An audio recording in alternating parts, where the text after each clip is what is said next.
कृष्णाय वासुदेवाय देवकीनन्दनाय च नन्दगोपकुमाराय गोविन्दाय नमो नमः। कृष्णाय यादवेन्द्राय ज्ञानमुद्राय योगिने नाथाय रुक्मिणीशाय नमो वेदान्तवेदिने।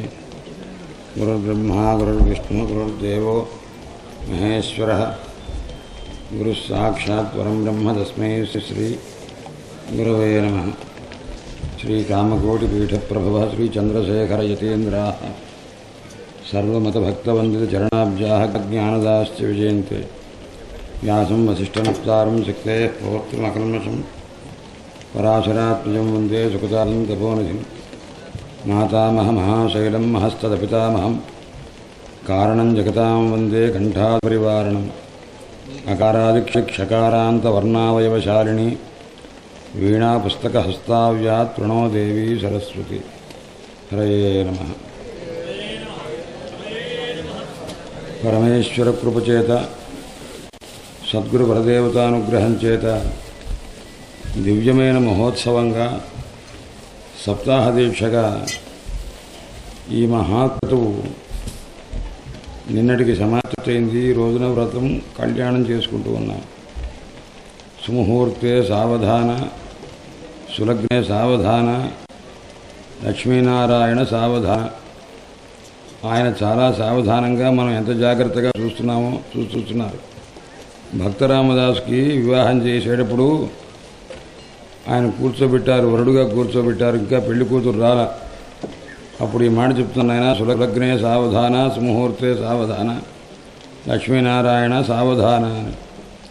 అంటే ఆయన బాబుకి శ్రద్ధ కలవాడు, కొద్దిగా ఆసక్తి కలిగి బ్రహ్మగారితో అయ్యా మీరు వివాహం చేసేటప్పుడు ఆ మంత్రాలకు తాత్పర్యం చెప్తుండండి అని అన్నారు. అంటే అలాగే నాయన అని మధ్యలో ఆయన వేదవేత్త వేదార్థవేత్త చెప్తున్నారట. చెప్తుంటే దీనికి అర్థం ఏమిటండి అన్నారు ఈ మూడు మాటలకి. నాయన మంచి లగ్నము చాలా సావధానంగా ఉండు, మంచి ముహూర్తం సావధానంగా ఉండు, లక్ష్మీనారాయణ స్వరూపం కాబట్టి సావధానంగా ఉండవలసింది వరుడికి చెప్తున్నారు నాయన. ఇప్పుడే వస్తానని పారిపోయారట. ఎందుకయ్యా పారిపోతున్నావంటే వివాహం చేసుకుంటే సావధానం ఏముందండి, అనవధాన దశ అన్నారు. కానీ అది ఆయనకి పరమాత్మకు సాక్షాత్తు లక్ష్మీ అమ్మవారు సన్నిహితంగా వస్తే ఇంకా ఆయనకి లేనిదేముంది కనుక అందుకోసం ఆయన సావధానంగా ఉండవలసిన పని లేదు. మనం సరిగ్గా చూస్తున్నామా లేదా, ఈ ఉత్సవం వీళ్ళకి జన్మకు ఒకసారి వస్తుందేమో, అదృష్టం కొద్దీ వీళ్ళకి సంవత్సరానికి ఒకసారి వస్తుందని మనం సరిగ్గా చూస్తున్నామా లేదా అని పరమాత్మ కొద్దిగా సావధానంగా ఉన్నారు. అయితే ఆ మహానుభావుని బ్రాహ్మణోత్తముని పంపించింది. సప్తపది స్తోత్రం తన సందేశంగా ఇచ్చింది. ఎవరయ్యా పంపించింది? రుక్మిణి అమ్మవారు. ఆ పేరే చాలా మంగళకరమైనటువంటి పేరుట. రుక్మిణి మంగళం నామ శ్రూయతాం బహుమంగళం. నాయన వినేటప్పుడు రుక్మిణి అనే పేరు వింటుండండి అయ్యా. అది వింటే ఏమవుతుందని రుక్మిణి శ్రూయతాన్న మంగళం నామ శ్రూయతాం బహుమంగళం. రుక్మిణి యొక్క దివ్యమైనటువంటి నామ వినండి. సర్వమంగళదం పుణ్యం మహాపాతక నాశనం. సమస్తమైన మంగళాన్ని ఇస్తుంది, మహాపాతకాలని పోగొడుతుంది. ఏమమ్మా అంత గొప్ప పేరా అది అనంటే, నవమి శ్రీ రుక్మిణీవాణి. ఆమె ఇంతకుముందు 7 శ్లోకాలు చెప్పింది కదా. ఇవాళ చెప్తే కదా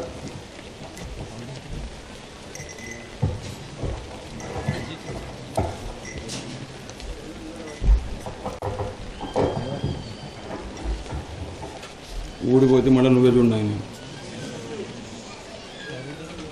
నవమి శ్రీ రుక్మిణీవాణీం స్వవాణి వృద్ధి సిద్ధయే సర్వాకర్షకనామాపి చకృషే సతృతం యయా. అంటే రుక్మిణీ అమ్మవారి యొక్క సప్తపది స్తోత్రం చూచి మహానుభావుడు జీవగోస్వామి ఒక శ్లోకం చెప్పారు. నవమి శ్రీ రుక్మిణీవాణి, రుక్మిణీ అమ్మవారి యొక్క వాణికి నమస్కారము. ఎందుకంటే పరమాత్మ యొక్క పేరులోనే సర్వాకర్షకమైనటువంటి శక్తి ఉంది. సర్వాకర్షకమైనటువంటి శక్తి కలిగిన నామను ధరించిన కృష్ణ పరమాత్మ కూడా ఏ రుక్మిణీ అమ్మవారి యొక్క వాణికి లోబడి నేను ఆమెను పెళ్లి చేసుకుంటానయ్యా, నేను వస్తున్నానని అన్నాడు.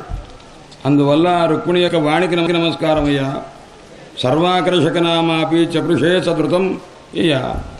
అలాంటి ఆయనను కూడాను తన యొక్క వాక్కు చేత ఆకర్షించింది కదా, ఆ తల్లికి నమస్కారము అని చేశారు. ఇక చెప్తున్నారు శ్రీ సుఖోవాచ. సుఖయోగింద్రుడు వారు ఆ మహానుభావుడు ఆ రకంగా ఇచ్చిన తర్వాత, సందేశాలు పంపించిన తర్వాత, వైదర్భ్యా సతు సందేశం నిశమ్య యదునందన, రుక్మిణి అమ్మవారి యొక్క సందేశాన్ని విన్న తర్వాత ఆయన ప్రవృక్ష పాణినాపాణిం ప్రహసన్ నిధమబ్రవేత్, చేతిలో చేయి వేశారు. శృతదేవుడికి అదృష్టం కలిగింది, కుచేరునికి అదృష్టం కలిగింది. మళ్ళా చేతిలో చేయి వేసి మాట్లాడటం ఎవరికయ్యా అన్నారు. అగ్నిద్యోతనుడు అని పేరుట ఈయనకి. పోతన గారు చెప్తారు ఈ మాట. అలాంటి పేరుకులని బ్రాహ్మణోత్తమునకు చేతిలో చేయి వేసి భగవంతుడు చెప్పారు. అప్పుడు తథాహమపి, ఇందులో ఒక చిన్న స్వారస్యం ముందు గడిచిపోయింది.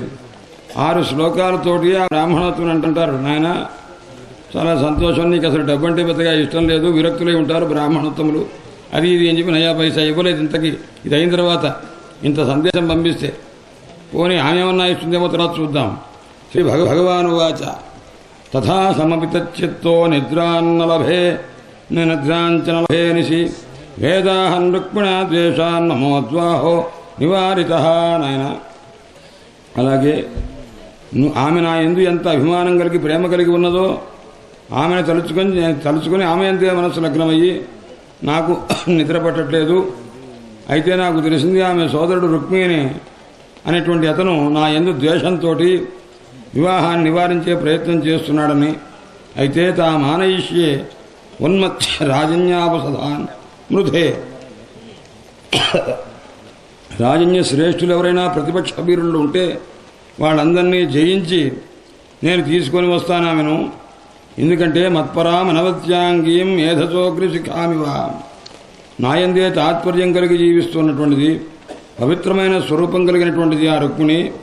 ఏధసోగ్ని శిఖామివ, కట్టెలలోంచి అగ్నిశిఖ ఏ రకంగా ఉందో ఆ ఉపమానం వేసేటప్పుడు స్త్రీలింగంలో వేసి అగ్నిశిఖను తీసుకొస్తాను ఏధస్సుల జల్లో నుంచి. అంటే మసైపోయేటటువంటి వాళ్ళు మిగతా రాజులు, అందులో అగ్నిశిఖలాగా ఉండేది రుక్మిణి, ఆ రుక్మిణి నేను తీసుకొస్తానయ్యా. సుఖయోగింద్రుల వారు చెప్తున్నారు, నాయనా పరీషన్ మహారాజా, వివాహ నక్షత్రం తెలిసి, రుక్మిణి యొక్క వివాహ నక్షత్రం తెలిసింది పరమాత్మకు. ఎవరికయ్యా తెలిసింది? మధుసూదన. సాభిప్రాయ శబ్ద ప్రయోగములు ఇవన్నీ కూడా. మధు అనే రాక్షసుని ఏ రకంగా సంహరించారో పరమాత్మ శత్రుసూదనుడై వాళ్ళందరినీ కూడా జయించి రుక్మిణి అమ్మవారిని తీసుకొస్తారు. అందుచేత రథ సంయుజ్యతామాసు దారుకేత్యాహ సారథిం. నాయనా దారుకా రథం సిద్ధం చెయ్యి. ఆ రథానికి పూంచడానికి అశ్వములు ఏమిటయ్యా అన్నారు. 4 అశ్వములు శైబ్య సుగ్రీవ మేఘ బలాహక అని 4 అశ్వాలను కాస్త పూంచి రథాన్ని కాస్త తీసుకొచ్చాడు సాత్యకి. అప్పుడు వెంటనే ఆ చందనం మీద ఎక్కి శౌర్య ద్విజమారోప్య దూర్ణగై బ్రాహ్మణోత్తముని కూడా ఎక్కించి బాణములతోటి అవన్నీ కూడా ఆయుధములు సిద్ధం చేసుకుని ఆనర్త దేశం నుంచి ఒక్క రాత్రి లోపల విదర్భ దేశానికి వెళ్ళారు అతివేగంగా. ఎందుకంటే ఆయన రాకను కోరుతున్నది ఆ తల్లి. రాజాస కుండినపతి పుత్రస్నేహవసంగత శిశుపాలాయస్వం కన్యాం దాస్యం కర్మాణ్యకారయతు. ఈ కుండినపతి అయినటువంటి ఆ భీష్మక మహారాజు కూడా పుత్రుని యొక్క స్నేహం చేత అతను వశమైపోయి చివరికి కృష్ణ పరమాత్మకు ఇద్దామనుకున్నటువంటి మనస్సును కాస్త పోగొట్టుకున్న పుత్ర స్నేహ వశుడై శిశుపాలనకు ఆమె కుమార్తెను ఇవ్వడానికి సిద్ధపడ్డాడు. ఇక్కడ పట్టణం అంతా వివాహ సందర్భంగా సమలంకృతమై ఉన్నది. ఆ రాజమార్గములన్నీ కూడాను దివ్యమైనటువంటి ముగ్గులతోటి సుగంధ పరిమళమైనటువంటి ఆ జలము చేత సిక్తమయ్యి ఆ ప్రదేశము చిత్రమైనటువంటి ధ్వజపతాకాదుల చేత తోరణముల చేత అలంకరింపబడి ఉన్నది. దివ్యమైనటువంటి పుష్పగంధముల చేత మాల్యాభరణములు వీరి చేత సమస్తమైనటువంటి దివ్యమైనటువంటి వస్త్రములు అలంకరించుకొని ఆ స్త్రీ పురుషాదులంతా ఉన్నారు. శ్రీమద్గృహై అగ్రధూపితై పితॄన్ దేవాన్ సమభ్యర్చ్య విప్రాంశ విధివన్ృపా భోజయిత్వా యథాన్యాయం వాచయామాస మంగళం. మాంగళికమైనటువంటి కృత్యములన్నీ చేస్తూ ఉన్నారు. ఆమె ఎలా ఉంది? అని సుస్నాతాం శృతీం కన్యాం కృతకౌతుక మంగళాం మహతాం సుఖయుక్మేన భూషితాం భూషణోత్తమై. దివ్యమైనటువంటి వస్త్రాభరణం చేత అలంకరింపబడి ఉన్నది. అనేక మంది బ్రాహ్మణోత్తములంతా చక్రు సమాజక్మర్ మంత్రై మధ్వారక్షాం ద్విజోత్తమ. బ్రాహ్మణోత్తములంతా కూడాను ఆమెను దివ్యమైనటువంటి రీతిగా ఆశీర్వదించారు.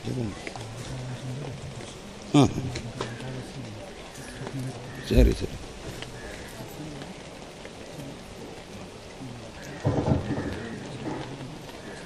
పురోహితుడు అధర్వవేత్త ఆ మహానుభావుడు గ్రహశాంతి కొరకు హోమం అంతా కూడా చేస్తూ ఉన్నారు. హిరణ్య రూప్య వాసాంశ తిలాంశ గుణమిశ్రితాన్ రాజాధేనోంశ విప్రేభ్యో రాజా విధివిధాంవర. అంటే ఏదైనటువంటి హిరణ్య బంగారం కానీ వెండి వస్త్రములు తిలలు గుణమిశ్రితమైనటువంటివి ఆ రకంగానే ధేనోశ్చ ధేనువుల్ని కాస్తా ఇచ్చారు. విప్రేభ్య రాజా విధివిధాంవర. భీష్మక మహారాజు బ్రాహ్మణోత్తములకు ఏ దానం చేయడం చేత ఉత్తమమైనటువంటి స్థితి కలుగుతుందో ఆ రకంగా చేశారు. ఇదే సందర్భంలో చేదిపతి అయినటువంటి ఆ శిశుపాలుడు దమఘోష సుతాయవై దమఘోషుడు కుమారుడు కారయామాస.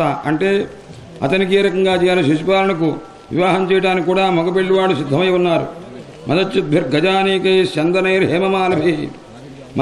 మదాన్ని విడిచేటటువంటి ఏనుగుల యొక్క సముదాయం, రథములు, బంగారు మాలను ధరించినటువంటి పచ్చస్వ సంకులై పదార్థములు గాని అశ్వములు సైన్యీ చతురంగబలంతో కూడుకున్నటువంటి వాడై కుండిన నగరానికి వెళ్లారు. పరమాత్మ విడతం వై విదర్భాధిపతి సమభ్యచ్చ అభిపూజ్య సూచారు.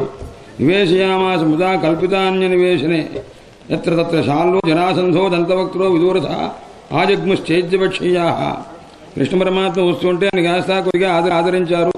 ఇంత లోపల చైత్యం యొక్క పక్షంలో ఉన్నటువంటి వారు అంటే శిశుపాలన పక్షంలో ఉండేవారు కృష్ణద్వేషులు కూడా ఆ పక్షంలో ఉన్న కారణం చేత వాడు ఏ జాగత్య హరేత్ కృష్ణ రామాద్యైర్యతిభివృత. రామాదుడితో కలిసి ఒక వేళ కనుక రుక్మిణీదేవిని హరించడానికి ఏమన్నా ప్రయత్నం చేస్తే వాళ్ళతోటి యుద్ధం చేసి వాడిని ఎలాగైనా జయిస్తాము, మళ్ళా రుక్మిణిని కాస్త తెచ్చుకుంటామని చెప్పి వాళ్ళు అనుకుంటున్నారు. శ్రుత్వ ఇదద్ భగవాన్ రామ విపక్షేయాన్ నృపోద్యమం. శత్రువుల యొక్క పక్షంలో ఉన్నటువంటి ఆ రాజుల యొక్క ప్రయత్నం అంతా కూడా చూచారు బలరాములు వారు, విన్నారు. కృష్ణం జైకం గతం హత్తం కన్యాం కలహశంకిత. కృష్ణ పరమాత్మ ఒక్కరే వెళ్ళారు. ఏదైనా యుద్ధం జరుగుతుందేమో అనేటువంటి ఆలోచనతోటి గొప్ప బలంతో భ్రాతృస్నేహ పరిప్లుత కృష్ణ పరమాత్మ యందు విశేషమైనటువంటి అభిమానం కలిగి ఆయన కాస్త త్వరిత కుండినం రాగాత్ గజాస్వధిపత్తిభి శీఘ్రంగా కుండిన నగరానికి వెళ్ళాడు. భీష్మకన్యా వరారోహ కాంక్షంతి ఆగమనం హరే. ఇక్కడ చూడబోతే భీష్మకన్య ఇక్కడ ఈ శబ్దంతోటే ప్రయోగిస్తున్నారు. లక్ష్మీ అమ్మవారి యొక్క దివ్యమైనటువంటి అవతారము. అలాంటి రుక్మిణి అమ్మవారు ఏం చేస్తున్నదయ్యా అంటే శ్రీ మహావిష్ణు స్వరూపుడైనటువంటి హరి యొక్క ఆగమనాన్ని చూస్తూ ఆయన ఇంకా రాలేదే అని దిగులు పడుతూ విజుని అసలు ఆ వెళ్ళినటువంటి ఆ బ్రాహ్మణుడు అగ్నిజ్యోతునుడు వెళ్ళాడా, మాట్లాడా పరమాత్మతోటి, పరమాత్మ ఏమన్నారు అని చెప్పి ఆలోచిస్తూ ఉన్నది. ఎందుకంటే ఇంకా 3 యామముల లోప ఉద్వాహోమే అల్పరాధ సహా దురదృష్టం చేసినా ఇంక 3 యామాలలో పరమాత్మ వివాహం చేసుకోవాల్సినటువంటి నేను ఏ రకమైనటువంటి స్థితిని పొందుతున్నాను అంటే ఆ పరమాత్మ వచ్చి నన్ను అనుగ్రహిస్తారా, అనుగ్రహించకపోతే నా అదృష్టం చాలా హీనమే అల్పరాధ స్వల్పమైనటువంటి తలకు ఆ రకమైనటువంటి పుణ్యం లేనటువంటి దాన్ని అనుకోవలసి వస్తుంది. ఎందుకంటే ఇప్పటికీ కూడా నాగచ్చత్ అరవిందాక్షో నాహం వేద్మ్యత్ర కారణం. అరవిందాక్షుడు ఇప్పటికి రాలేదు. ఎందుకు రాలేదో ఏమైందో, ఆయన నా యొక్క కోరికను మన్నించారో లేదో అని సోపిన ఆవర్తదేజ్యాపి నా సందేశాన్ని తీసుకుని వెళ్ళి కృష్ణ పరమాత్మకు తెలియజేస్తానటువంటి ఆ మహానుభావుడు ఆ బ్రాహ్మణోత్తముడు రాలేదే. ఎందుకని దుర్భగాజానమే ధాత నానుకూలో మహేశ్వర. దురదృష్టవంతుడైనటువంటి నాకు ఆ బ్రహ్మదేవుడు కూడా అనుకూలమైనటువంటి స్థితిలో లేడు అని దైవీ దేవీవా విముఖా గౌరీ రుద్రాణి గిరిజా సతీ. ఇక్కడ దేవి విముఖా గౌరీ నా యందు రుక్మిణి అమ్మవారి అంటే నా యందు గౌరీ అమ్మవారికి అనుగ్రహం లేదు కాబోలు, విముఖంగా ఉంది కాబోలు. ఎందుకంటే ఆమె గౌరీ రుద్రాణి అంటే రుద్రుని యొక్క భార్య. ఆ రకంగా చెప్పడం చేత రుద్రుడు మహాపరాక్రమవంతుడు కాబట్టి తన భార్యని ఏ విధంగా రక్షించుకోగలడో రుద్రుడు, ఆ రకంగా రుద్రుడైనటువంటి నా భర్త కూడా అంటే పరాక్రమవంతుడు నా భర్త కూడా నన్ను రక్షించుకుంటాడు అని ఒక ధైర్యం ఏర్పడింది. ఆ తర్వాత ఇంకో పదం అన్నది గిరిజ అని. ఎందుకంటే ఆమె గిరిజ అంటే రుద్రాణిగా ఉండడానికి ముందు గిరిజ కదా. ఎందుకు అంటే గిరి అనేటువంటిది పర్వతం తండ్రి కాబట్టి ఒక తండ్రి కూతురు ఏ విధంగా అయితే సాహసం చేయలేదో ఆ రకంగా నేను సాహసం చేయలేను కదా. కాబట్టి నన్ను రక్షించేటువంటి వాడు కృష్ణ పరమాత్మ అంగీకరించకపోతే ఒక తండ్రి కూతురునే తప్ప ఒక భర్తకు భార్యగా ఉండేటువంటి అదృష్టం లేదే. అందుచేత గిరిజ. ఇంకా ఏమిటి అంటే సతీదేవి ఏ విధంగా అయితే ఆ భర్తను కాస్త తిరస్కరించి వెళ్ళిపోయే కష్టం పొందిందో అలాంటి కష్టం వస్తుందా? ఎందుకంటే ఆ తల్లి పేరు సతీ అని పేరుంది కాబట్టి. ఆమె ఒక సందర్భంలో తన యొక్క సమస్యను తీర్చుకోలేని దశ వచ్చింది కదా. అలాంటప్పుడు నాకు ఆ సతీదేవిని ఆరాధన చేస్తే నాకు ఈ కష్టాన్ని పోగొట్టుకునేటువంటి సామర్థ్యం ఉంటుందా అని ఆ తల్లి పేరు 4 సార్లు చెప్తున్నదనమాట. అందుకోసం ఆ శబ్దం వేశారు. విముఖ గౌరీ రుద్రాణి గిరిజ సతీ అని ఈ రకంగా ఆ తల్లిని ప్రార్థన చేస్తూ బాల గోవింద గోవింద హృతమానస ఇదంతా మొదలెదిరేసి పరమాత్మ ఎందే మనస్సు నిలిపినది. ఒక్కసారి కాస్త కాలజ్ఞా నేత్రేచ అశ్రు కలాకులే ఆమె నేత్రములు ఆ కన్నీటితో నిండిపోయింది. ఈ రకంగా ఆ బ్రాహ్మణోత్తముని కోసం చూస్తూ ఆయనకి ఏమన్నా సందేశం ఇచ్చారేమో అనుకూల సందేశం చూస్తూ ఉన్నది. గోవిందాగమనేవం వధ్వా ప్రతీక్షంచ గోవిందాగమనం నృప వామవూరు భుజో నేత్రం అస్ఫురన్ ప్రియభాషణ అంటే ఆమెకు వెంటనే సందేహం కలిగితే ఆమె తాలూకు ఎడమ భుజము, ఎడమ తొడభాగము, ఎడమ నేత్రము ఇవన్నీ కూడాను ఒక్కసారి అదిరినవిట. అదనటం అంటే ఏం చెప్పింది? నీకేం పర్వాలేదు అని ప్రియభాషణ. ఆ ఎడమ తొడ చెప్పింది, ఎడమ భుజం చెప్పింది, ఎడమ కన్ను ఈ ముగ్గురు కూడా ప్రియభాషణ. అమ్మా నీకు మంచి మాట ఉంది, నీకేం పర్వాలేదు, ధైర్యంగా ఉండమ్మా అన్నట్టుగా. ఇంత లోపల అధ కృష్ణ వినిర్దిష్ట మళ్ళీ శబ్దం అధాన్ని వేశారంటే త్వంతాధాదిన పూర్వభాకులాగానే ఇప్పుడు ఆమె తాలూకు ఆ భయాన్ని పోగొట్టే రీతిగా ఒక మహనీయుడు వచ్చాడు కదా, అందుకోసం అధ శబ్దం. ఇలా ఆలోచిస్తూ ఉండగా ఆ కృష్ణుని చేత కృష్ణుని కొరకు పంపించినటువంటి ఆ బ్రాహ్మణోత్తముడు వచ్చాడు. ద్విజసత్తమ అంతఃపురచరయం దేవీం రాజపుత్రీం దదర్శ. అంతఃపురంలో చూచే ఉన్నటువంటి ఆ రుక్మిణమ్మ వారిని చూచారు. ఆమె కూడా శాతం ప్రహృష్టవదనం అవ్యగ్రాత్మగతిం సతి. అతను వస్తూనే నవ్వుముఖంతో వచ్చాడు. నవ్వుముఖంతో వచ్చాడంటే నీ పని అయిపోయిందమ్మా, పరమాత్మ అంగీకరించారన్న విషయం తెలిసింది. మళ్ళా అప్పుడు నోటితో చెప్పాట. ఇది రెండోసారి చెప్పినట్టు అనమాట. మొదటిసారి ముఖ కవళికల చేతనే ఆ విషయాన్ని గ్రహించారు, రెండవసారి మాటల చేత ఇంకోసారి ఆలక్ష్య లక్షణాభిజ్ఞ సమవృచ్ఛస్మిత. ఆ ముఖంలో ఉన్నటువంటి లక్షణాలని బట్టే పరమాత్మ నన్ను అనుగ్రహించారు, నన్ను చేపడతారు, నన్ను పాణిగ్రహణం చేసుకుంటారని సంతోషపడింది. ముఖంలో చిరునవ్వు వచ్చింది. అప్పుడు ఇదంతా ఉన్న తర్వాత అప్పుడు చెప్పాడు తస్య ఆవేదయత్ ప్రాప్తం శశంస యదునందనం. ఆ వచ్చి అమ్మ పరమాత్మను వివాహం చేసుకుంటారు, నీకేం పర్వాలేదు, నిర్భయంగా ఉండవలసింది, ఎలాంటి శత్రువులు వచ్చినా కానీ ఆయన మధుసూదనుడు కైటభార్య కదమ్మా, దిగులు పడవద్దు అని ఆ మాటలు విని ముక్తంచ సత్యవచనం ఆత్మోపనయనం ప్రతి తనను తీసుకెడతారన్న మాట విని చాలా సంతోషించి తమ ఆగతం సమాజ్ఞాయ వైదర్భీ హృష్టమానస. ఆ చెప్పినటువంటి బ్రాహ్మణోత్తమునికి ఏం చేసిందయ్యా అన్నాడు. ఇంత గొప్ప విషయం చెప్తే సాక్షాత్తు లక్ష్మీ స్వరూపిణి కదా, ఒక రాజకుమార్తె కదా, ఎంత డబ్బు ఇవ్వాలండి? ఎంతైనా డబ్బు ఇవ్వాలట. ఏం చేసిందయ్యా అని నమస్కారం పెట్టిందిటండి. వీళ్ళండి అని అక్కడ పోతే 6 శ్లోకాలతో నాయన మీరు విప్రవరులు మహానుభావులు ఎంత విరక్తిగా ఉంటారయ్యా, మీకు డబ్బంటే ఇష్టం లేదయ్యా, ఎంత ఆత్మ దివ్యమైనటువంటి కృత్యములు చేసుకుంటూ ఆత్మజ్ఞానం పొందుతూ ఉంటారని చెప్పి ఆయన నయాపై సాయిబల ఇంత పని చేస్తే నపశ్యంతి బ్రాహ్మణాయ ప్రియమన్యన్ననామస. ఆ బ్రాహ్మణోత్తముడికి ఇంత విలువైనటువంటి పరమాత్మ యొక్క అనుగ్రహముని తీసుకొచ్చి మాటలతో చెబితే స్వామి నేను ఇచ్చే సంపద కానీ ఏమిచ్చినా కానీ అది చాలా తక్కువ, అందుకోసం మరి ఏం చేయగలను? ఏ పరమాత్మ యొక్క దివ్యమైనటువంటి హస్తస్పర్శను కోరుకుంటూ నిరంతరం పరమాత్మ యొక్క పూజ చేస్తున్నానో ఈ 2 చేతులతో నమస్కారం చేయడం తప్ప నాయనా నీకు నేనేమీ చేయలేను. రుక్మిణి అమ్మవారు ప్రియమన్న ఏమీ చూడలేకపోయింది. ననామస నమస్కారం చేసింట. ప్రాప్తో శ్రుత్వా స్వదుహితో ఉద్వాహ ప్రేక్షణోత్సకో అభయాతూర్య ఘోషేణ రామకృష్ణో సమరమర్హణై. బలరామకృష్ణితురుచ్చారని తెలిసి భీష్మ మహారాజు మధుపర్కం ఉపానీయ వాసాంసి విరజాంసి సహ ఉపాయనాన్ని భీష్టాన్ని విధమిత్ సమపూజయతు. వాళ్ళిద్దరికీ కూడాను అందరు రాజకుమారులతో పాటు సమానంగానే ఈయనకు కూడా గొప్పగా అంతకంటే ఎక్కువగానే అంతర్గతంగా ఉండి ఆయన చాలా పూజ చేశారు. వారికి నివేశం ఇక్కడ ఉండవల్ల వారికి ఆ నివాసం ఏర్పాటు చేసి మహామతి ఇక్కడ ఎవరయ్యా చేసింది? భీష్మ మహారాజు. మంచి తెలివైన వాడు.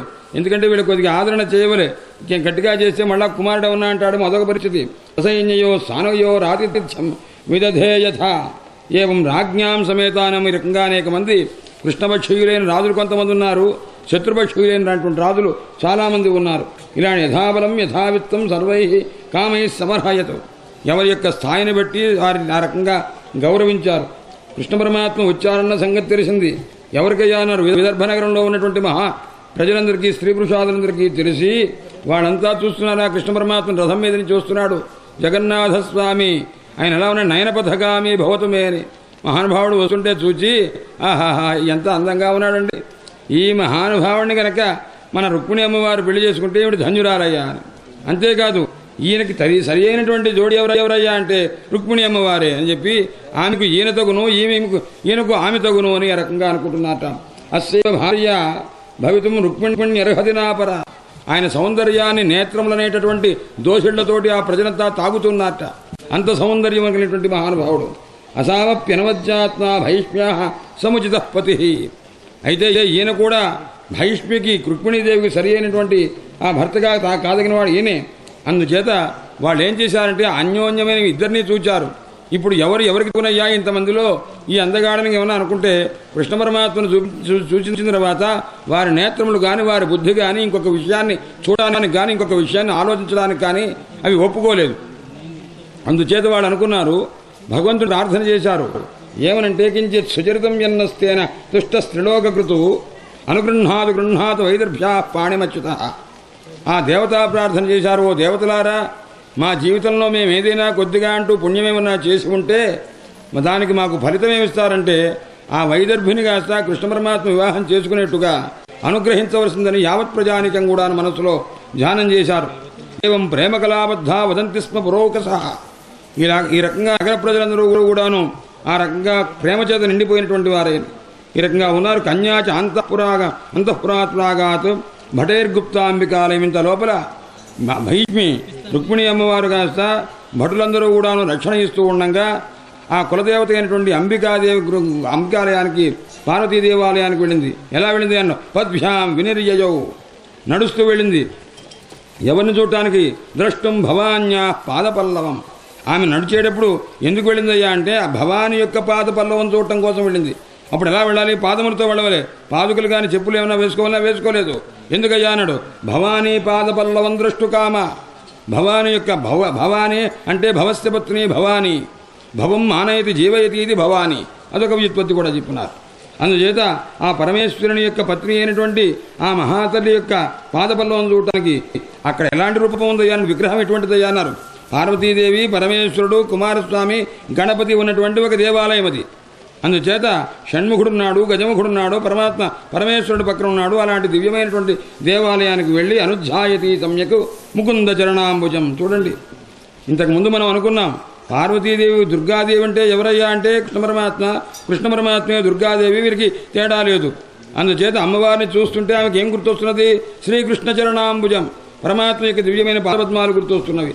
అది కాస్త ధ్యానం చేసుకుంటూ ఉన్నది. యతవాంగ్ మాతృభి సార్థం సఖీభి పరివారిత. తల్లులతోటి చెరిగత్తులతోటి కాస్త కూడుకొని స్నేహితురాంటతో కూడుకొని అనేక మంది రాజభటులంతా కూడా రక్షిస్తూ ఉండగా గుప్త రాజభడై సూరై సన్నద్ధై రుజ్యతావిదై. వాడంతా ఎక్కడెక్కడ ఏమన్నా చెప్పాడు వాడు, ఆ రుక్మి అనేటువంటి వాడు ఏ రకంగా ఎవరన్నా వచ్చి అపహరించడమో జాగ్రత్తగా చూడండి అన్నారు. అందుచేత వాడు చాలా సన్నద్ధులై ఉన్నారు. ఇలా ఉంటుంటే మృదంగ శంఖ పణవానక దివ్యమైన మంగళధ్వనులన్నీ కూడాను ధ్వనవుతుండగా అనేక రకమైనటువంటి కానుకలతోటి అనేక పూజాద్రవ్యములతోటి వేల మంది దివ్యమైనటువంటి పుష్పమాలికలు, వస్త్రములు, ఆభరణములు అన్నీ కూడా గ్రహించినటువంటి వారు ఉన్నారు. ద్విజపత్ని స్వలంకృత. బ్రాహ్మణ స్త్రీలు ముత్తైదువులంతా దివ్యమైనటువంటి అలంకారం చేసుకొని వచ్చున్నారు. ఇక్కడ గానం చేస్తుండేటువంటి వాడు కొంతమంది, స్తోత్రం చేసేటువంటి వాడు గాయకులు, వాద్యవాదకులు, వీళ్ళంతా కూడాను నిండి ఆ పెళ్లి కూతురు వెంట వస్తున్నారు అంబికాలయానికి. సూతుడు, మాగధుడు, వందుడు వీళ్ళంతా కూడాను స్తోత్రం చేస్తూ ఉండగా ఆసాధ్య దేవీ సదనం. అమ్మవారు ఎక్కడికి వచ్చిందయ్యా అన్నారు. అంబికాలయానికి వచ్చింది. వస్తే ధౌత పాద కరాంబుజ. గుడికి వెళ్ళంగానే కాళ్ళు కడుక్కోవడం, చేతులు కడుక్కోవడం. ఎందుకంటే పూజ చేసేటప్పుడు పవిత్రమైనటువంటి చేతులతోటి ఆ పాదములు నిర్మలంగా ఉండవలే. ఈ రకంగా ఉపస్మృతి ఆచమనం చేసి శుచి శాంత ప్రవేశ అంబికాంచిక అమ్మవారి దేవాలయానికి వెళ్ళింది. అక్కడ అమ్మవారిని కాస్త నమస్కారం భవానీ వందయాంచ భవపత్ని భవాన్వితాం. ఒకసారి కాదు, భవాని మాతర్భవాని తవ దాసతరో భవాని మాతర్భవాని తవ పాదరజో భవాని మాతర్భవాని భవాని యథా భవేస్మిన్ త్వద్భాగ్భవాని న పునర్భవాని అని కాశీఖండంలో శ్లోకం చెప్పున్నారు. శ్లోకం మాతర్భవాని, తల్లి నీ దాసుణ్ణవుతానమ్మా అన్నాడు. అమ్మ తల్లి ఈసారి దాసుని కాదమ్మా, నీ పాదము యొక్క రేణువునవుతానమ్మా అన్నారన్నమాట. కొద్దిగా అవకాశం ఇచ్చేసరికి మాతర్భవాని తవ దాసతరో భవాని, తల్లి భవానీ నీ దాసతరుణ్ణి మిక్కిలి దాసుణ్ణవుతానమ్మా అన్నాడు. అయిన తర్వాత తారా దగ్గర కూర్చోరా అని పాదాల దగ్గర ఆశ్రయించింది తల్లి. మాతర్భవాని తవ పాదరజో భవాని, ఇప్పుడు నేను నీకు దాసు కాదమ్మా, నీ పాద రేణువుగా ఉంటానమ్మా అన్నారు. ఎందుకు రాన్నారు? మాతర్భవాని నా భవాని యథా భవేస్మిన్, నీ దగ్గర ఉంటే నాకు మళ్ళా సంసారంలో ఉండకుండా ఉండే స్థితి వస్తుంది. అలా నిన్ను ధ్యానం చేయడం చేత, నీ సాన్నిధ్యం చేత తద్భాగ్భవాని న పునర్భవాని, నీ యొక్క స్వరూపాన్ని పొంది మళ్ళా జన్మలేని స్థితిని పొందుతానన్నారు. అందుచేత ఆ భవానీ భవానీ భవానీ అనే పదము సౌందర్యహరిలో కూడా అర్థవంతంగా ఉపయోగించున్నారు భగవత్పాదు వారి చేత. భవానీం వందయాంచక్రుహు, అందరూ అమ్మవారికి నమస్కారం చేశారు. ఇలా భవపత్నీం భవాన్వితాం, ఆ విగ్రహం ఏ విగ్రహం ఉందయ్యా? రుక్మిణి అమ్మవారు అంబికాలయంలోకి వెళ్ళేసరికి భవపత్నీం భవాన్వితాం, పరమేశ్వరుడితో కూడుకున్నటువంటిది. ఇంకా ఎలా ఉన్నారన్నారు అంటే నమస్యేత్వ త్వాంబికే భీష్ణం స్వసంతానయుతాం శివ, నీ యొక్క సంతానంతో కూడుకున్నటువంటి అనగా గజముఖ షణ్ముఖులతో కూడుకున్నటువంటి భవపత్ని ఈశ్వరునితో కూడుకున్నటువంటి తల్లి నీకు నమస్కారం అని చెప్పి వాళ్ళు నమస్కారం చేస్తూ భూయాత్పదిర్మే భగవాన్ కృష్ణస్తదనుమోదతాం, నాకు భర్త కృష్ణ పరమాత్మ అగుగాక అని చెప్పి అద్భిర్గంధాక్షతై ధూపై వాస శృంగమాల్య భూషణై షోడశోపచార పూజల చేత అనేక రకములుగా ప్రదీపముల చేత విప్రస్త్రియ పతిమతీస్తథాస్తై సమపూజేతు. ఆ తర్వాత బ్రాహ్మణ స్త్రీలంతా కూడాను ఆ ముత్తైదు అయినటువంటి వాళ్ళంతా వచ్చారు. వాళ్ళతో కలిసి ఆ అమ్మవారిని కాస్త పూజ చేసింది. లవణ అపూప తాంబూల కంఠ సూత్ర ఫలేక్షుభి. మా సీతక్క గారు నేను అన్నమాట అన్నారు, ఏమయ్యా ఇది ద్వంద్వ సమాసం కదా అన్నారు. ఆవిడన్నమాట సత్యం, నేను అన్నమాట పొరపాట. నేను ఏమనుకున్నాను, లవణాపూపం అంటే ఉప్పు అప్పాలేమో అని నేను అనుకున్నాను. కానీ నాయన లవణం అనేటువంటిది ద్వంద్వ సమాసం చేయి, లవణము అపూపము అని వేరుగా చెప్తే బాగా ఉంటుంది అన్నారు. మొట్టమొదట రుచి ప్రధానంగా ముందు లవణాన్ని నైవేద్యం పెడతారట, అది కాస్త ముత్తైదువులు వాయనం ఇస్తారట. రాశారు వ్యాఖ్యానంలో లవణ అపూప తాంబూల కంఠసూత్ర ఫల ఇక్షుభి, ఇది బహుపద ద్వంద్వం. ఈ రకంగా ఇవన్నీ కూడాను తస్యే శ్రేష్ఠ ప్రదదు శేషాం ప్రయుజురాశిష. ఆ తర్వాత అమ్మవారికి సమర్పించి ముత్తైదులకు సమర్పించి ఆ ముత్తైదులకి ఆశీస్సులు తీసుకొని తాభ్యో దేవి నమశ్చక్రే శేషాంచ జగృహే వధూ, మిగిలినంతా తీసుకొని ఆ మునివ్రత మౌనం అప్పటిదాకా కూడా దానం చేసి పూజ అయ్యేంత కూడా మౌనంగా ఉండి నిశ్చక్రామ అంబికా గృహాత్, అమ్మవారి యొక్క దేవాలయం నుంచి తల్లి బయటకు వచ్చింది. ప్రగృహ్య పాణ మృత్యాం రత్నముద్రోపశోభిన, దివ్యమైనటువంటి అంగుళీకములతో కూడుకున్నటువంటి చేతిని ఆ దాసీతో పట్టుకొని ఆ తల్లి కాస్త బయటకు వచ్చింది. ఎలా వచ్చింది అన్నాడు, తాన్ దేవమాయామివ వీరమోహినీం సుమధ్యమాం కుండల మండితానాం శ్యామా నితంబార్పిత రత్నమేఖలాం వ్యంజతస్తనీం కుంతల శంకితే క్షణాం. వస్తుంటే దేవమాయలాగా ఉన్నది. ఆ రూపాన్ని చూసి వీరమోహినీం, ఎంతటి వీరుడైనా సరే, ఎంత వీరుడంటే విశిష్టమైన ఈర అంటే జ్ఞానము, ఆ జ్ఞానం కలిగిన వాడైనా సరే మోహపడిపోతాడనమాట. ఎంత వివేకం కలిగిన వాడైనా సరే, విశిష్టం ఈరం జ్ఞానం యస్య సహా వీర తేషాం వీరాణాం మోహినీం, ఎంత జ్ఞానం కలిగిన వాడైనా సరే ఆ జ్ఞానం మరిచిపోయి ఆ తల్లిని చూడంగానే మోహించేటువంటి స్థితి కలిగింది. అంత రూప సౌందర్యంతో ఉన్నది. సుమధ్యమ, దివ్యమైనటువంటి ఆ నడుము, కుండల మండితానాం శ్యామ నితంబార్పిత రత్నమేఖలాం, వడ్డాణం అంతా కూడా అలంకరింపబడినటువంటిది. ఆ తల్లి యొక్క కుంతల శంకితే క్షణం. వస్తుంటే ఎలా ఉందయ్యా అని చెప్తుంటారు మేడం. ఆ వేళ్ళు, ఆ వేళ్లపైనటువంటి గోళ్ళు, ఆ గోళ్లతోటి ముందుకు వారుతున్నటువంటి జుట్టును కాస్త కొద్దిగా సవరించుకుంటూ అట్లా తల్లి వస్తుందట. శుచిస్మితాం బింబఫలాదనతి శోణాయమాన ద్విజకుంద కుడ్మలాం పదాచలంతీం కలహంసగామినీం సింజిత్ కళానూపుర ధామశోభిన.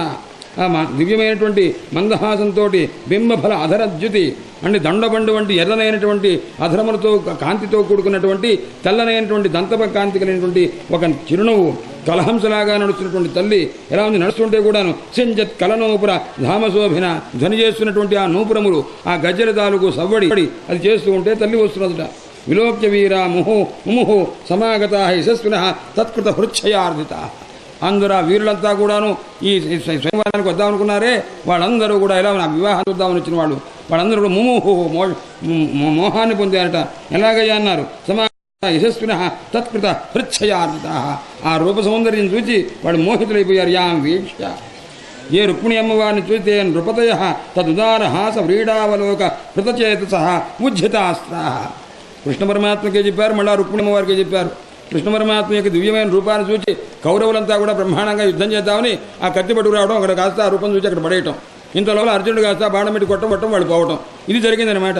ఎందుకయ్యా అంటే దివ్యమైనటువంటి మనోమోహనమైన రూపమునకు ఆకృష్టులైపోయి పరమాత్మతో యుద్ధం చేసేటువంటి అర్జునుడితో యుద్ధం చేసే స్ఫూర్తి కూడా కోల్పోయినారు. ఇక్కడ వీళ్ళు ఎలా ఉన్నారు, అమ్మవారి రుక్మిణి అమ్మవారి యొక్క దివ్య సౌందర్యాన్ని సూచి నృపతయ తదుదార హాస వ్రీడ అవలోక హృతచేత ఉజ్జితాస్త్రా. ఆయుధాలు కాస్తా కింద పడేశారు. పేతు ఆయుధాలు కింద పడేస్తే సరిపోయి వీడు కూడా కింద పడ్డారు, కూలబడ్డారట. ఎలాగైనా పేతు క్షతవు గజరథ అశ్వగత విమూఢ.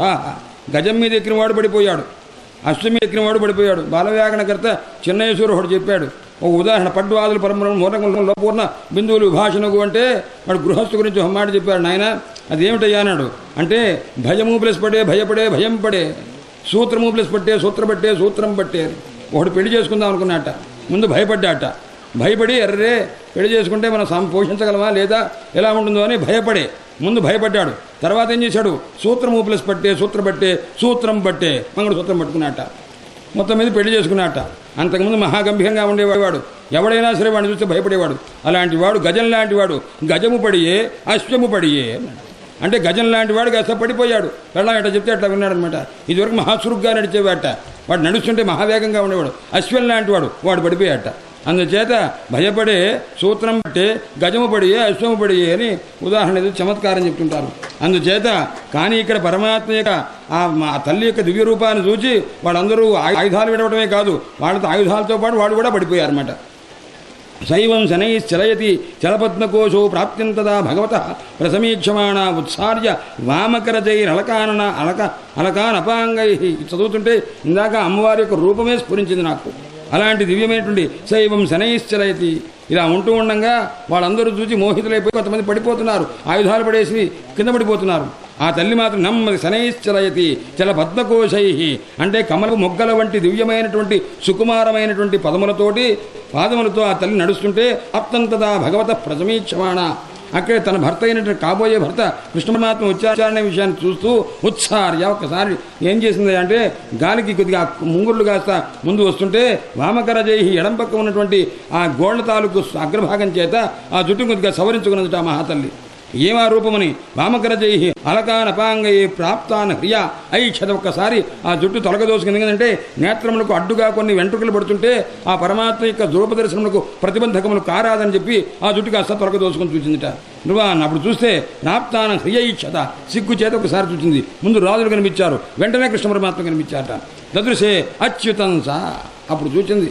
ఎందుకంటే ఇంతకుముందు సప్తపది స్తోత్రంలో సంబోధనలు వేసింది ఆ తల్లి. ఒక్కొక్క శ్లోకంలో ఒక్కో సంబోధన, ఒక శ్లోకంలో సంబోధన లేదు, మిగతా అన్నింటిలో సంబోధన 2 3 1 6 చొప్పున ఉన్నదనమాట. ఎందుకంటే త్వయ్యచ్యుత విశది చిత్తమపత్రపం మే. ముందు అసలు వినాలి, విన్న తర్వాత చూడాలి, ఆ చూసిన తర్వాత అనుభవాన్ని పొందాలి. ఇది లెక్క. అచ్యుతుడిని చూసిందయ్యా అన్నాడు. ఎందుకంటే ఎవడు ఆయన ఏ పరమాత్మ నమ్ముకున్న వాళ్ళని విడిచిపెట్టడో అలాంటి పరమాత్మను చూసింది. అచ్యుతం సాతాం రాజకన్యాం రథమారురుక్షతీం జహార కృష్ణో దుషతాం సమీక్షతాం.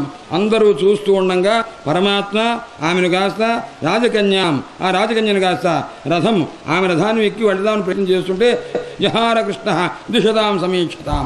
అందరూ చూస్తుండగా అపహరించారు. తన యొక్క రథం మీద సమారోప్య రథం మీద కూర్చోబెట్టారు. అది వేగంగా వెడుతుందో లేదో సందేహం అక్కర్లా. ఎందుకంటే శైబ్య పుష్పక వలాహక అని ఉన్నాయి కదా, అందులో అశ్వాస శైబ్య సుగ్రీవ మేఘ పుష్ప వలాహక అని అలాంటివి. అది ఎలాంటి సుపర్ణ లక్షణం. ఈ అశ్వం కూడా సామాన్యమైనవి కాదు. గరుత్మంతుడి యొక్క వేగం ఎటువంటిదో అటువంటి వేగంగా వెళ్ళగలదు. కాబట్టి శత్రువుల చేత దుర్భేద్యమైనటువంటి స్వరూపం. వాడు బాణాలు వేస్తుంటే రథం వెనకాల అంటుకొని కూడా అంటుకోదు, అంత వేగంగా వెళ్ళేదనమాట. అందుచేత సుపర్ణ లక్షణం రాజన్య చక్రం పరిభూయ మాధవ. నాయన లక్ష్మీ అమ్మవారు కదా, లక్ష్మీ అమ్మవారు ఎక్కడ ఉండవలే, మాధవుని వెంట ఉండవాలి కదా. అందుకోసం లక్ష్మీవారిని ఆయన డబ్బు ఆయన తీసుకుపోయారు. అంతకంటే పెద్ద మీరు ఆశ్చర్యపడక్కర్లా. అరే అని బాధపడిన అవసరం లేదు. మాధవ తీసుకెళ్ళిన ఎవరు? మాధవుడయ్యా తీసుకెళ్లారు. అందుచేత పరిభూయ రాజన్యులందరినీ కూడాను ఒక్కసారి తిరస్కరించి వెళ్ళారు. తతో యయౌ రామ పురోగమైశ్చనై శృగాల మధ్యాదివ భాగహృద్ధరి. అప్పుడు పరమాత్మ బలరాముడు మొదలైనటువంటి మహావీరులందరితో కలిసి నెమ్మదిగా పెడుతున్నారు. అలాగే నక్కల గుంపు మధ్య నుంచి తన ఆహారాన్ని తను తీసుకుని పెడుతున్నటువంటి సింహం ఏ రకంగా అయితే ఉంటుందో ఆ రకంగా పరమాత్మ నక్కల గుంపుల వంటి తనను ద్వేషించే రుక్మి, అతని యొక్క పరివారము, శిశుపాలుడు అతని పరివారం, వీళ్ళందరూ కూడా ఎలాంటి వాళ్ళయ్యా అన్నాడు. దొంగతనంగా వాళ్ళు జాగ్రత్తగా చూద్దామని అనుకున్నారు. వాళ్ళందరినీ కాస్త హరిహి ఎవరయ్యా తీసుకెళ్ళింది అన్నాడు. హరిహి అంటే శ్రీకృష్ణ పరమాత్మ. హరిహి సింహము, శృగాల మధ్యలో నుంచి సింహము తన యొక్క ఆహార భాగాన్ని రకంగా తీసుకెడుతుందో ఆ రకంగా ఆ రుక్మిణి అమ్మవారిని తీసుకెళ్లారు. తమ్ మానినం స్వాభిభవం యశక్షయ మానిన స్వాభిభవం యశక్షం పరే జరాసంధవశ నశేహిరే అహోధిగస్మాన్యశ అర్థధన్వనాం గోపైర్హృతం కేసరిణాం మృగైరవ. అభిమానవంతులైనటువంటి వాడు కొంతమంది ఆ రకమైన అవమానాన్ని భరించలేక వాళ్ళంతా జరాసంధుని యొక్క వశులై వాడు ఏం చేశారు, నశేహిరే సహించలేకపోయారు. ఏమని, అహోధిగస్మాన్, ఎంత అవమానం మనకు, యశ ఆత్మధన్వనాం, గొప్ప ధనస్సును ధరించి యుద్ధం చేసే మనకు కీర్తికి కళంకమైంది. ఎందుకంటే గోపైర్హృతం కేసరిణాం మృగైరివ, అంటే సింహముల మధ్యలో నుంచి ఈ రకంగా మృగై లేడు కనుక తీసుకెళ్ళినట్టుగా అనమాట. ఆ రకంగా తీసుకెళ్ళినట్టుగా అయిపోయింటే వీళ్ళ దృష్టిలో ఆయన బలహీనుడు అనుకున్నారు. ఆయన కాస్త మన ఆహారం తీసుకెళ్ళిపోయారే. కేసరులకు సింహములకు సంబంధించిన భాగాన్ని లేళ్లు కొట్టుకుపోయినట్టుగా లేళ్ళు అంటే ఈ యాదవులందరూ కలిసి వచ్చి రుక్మిణి అమ్మవారిని కృష్ణుని ద్వారా తీసుకుని వెళ్ళిపోయారు అని చెప్పి ఆ రకంగా అనుకున్నారట. శ్రీమద్భాగవతే మహాపురాణే పారమహంస్యాం సంహితాయాం దశమస్కంధే ఉత్తర రుక్మిణి హరణం నామ త్రిపంచాశతమోధ్యాయ.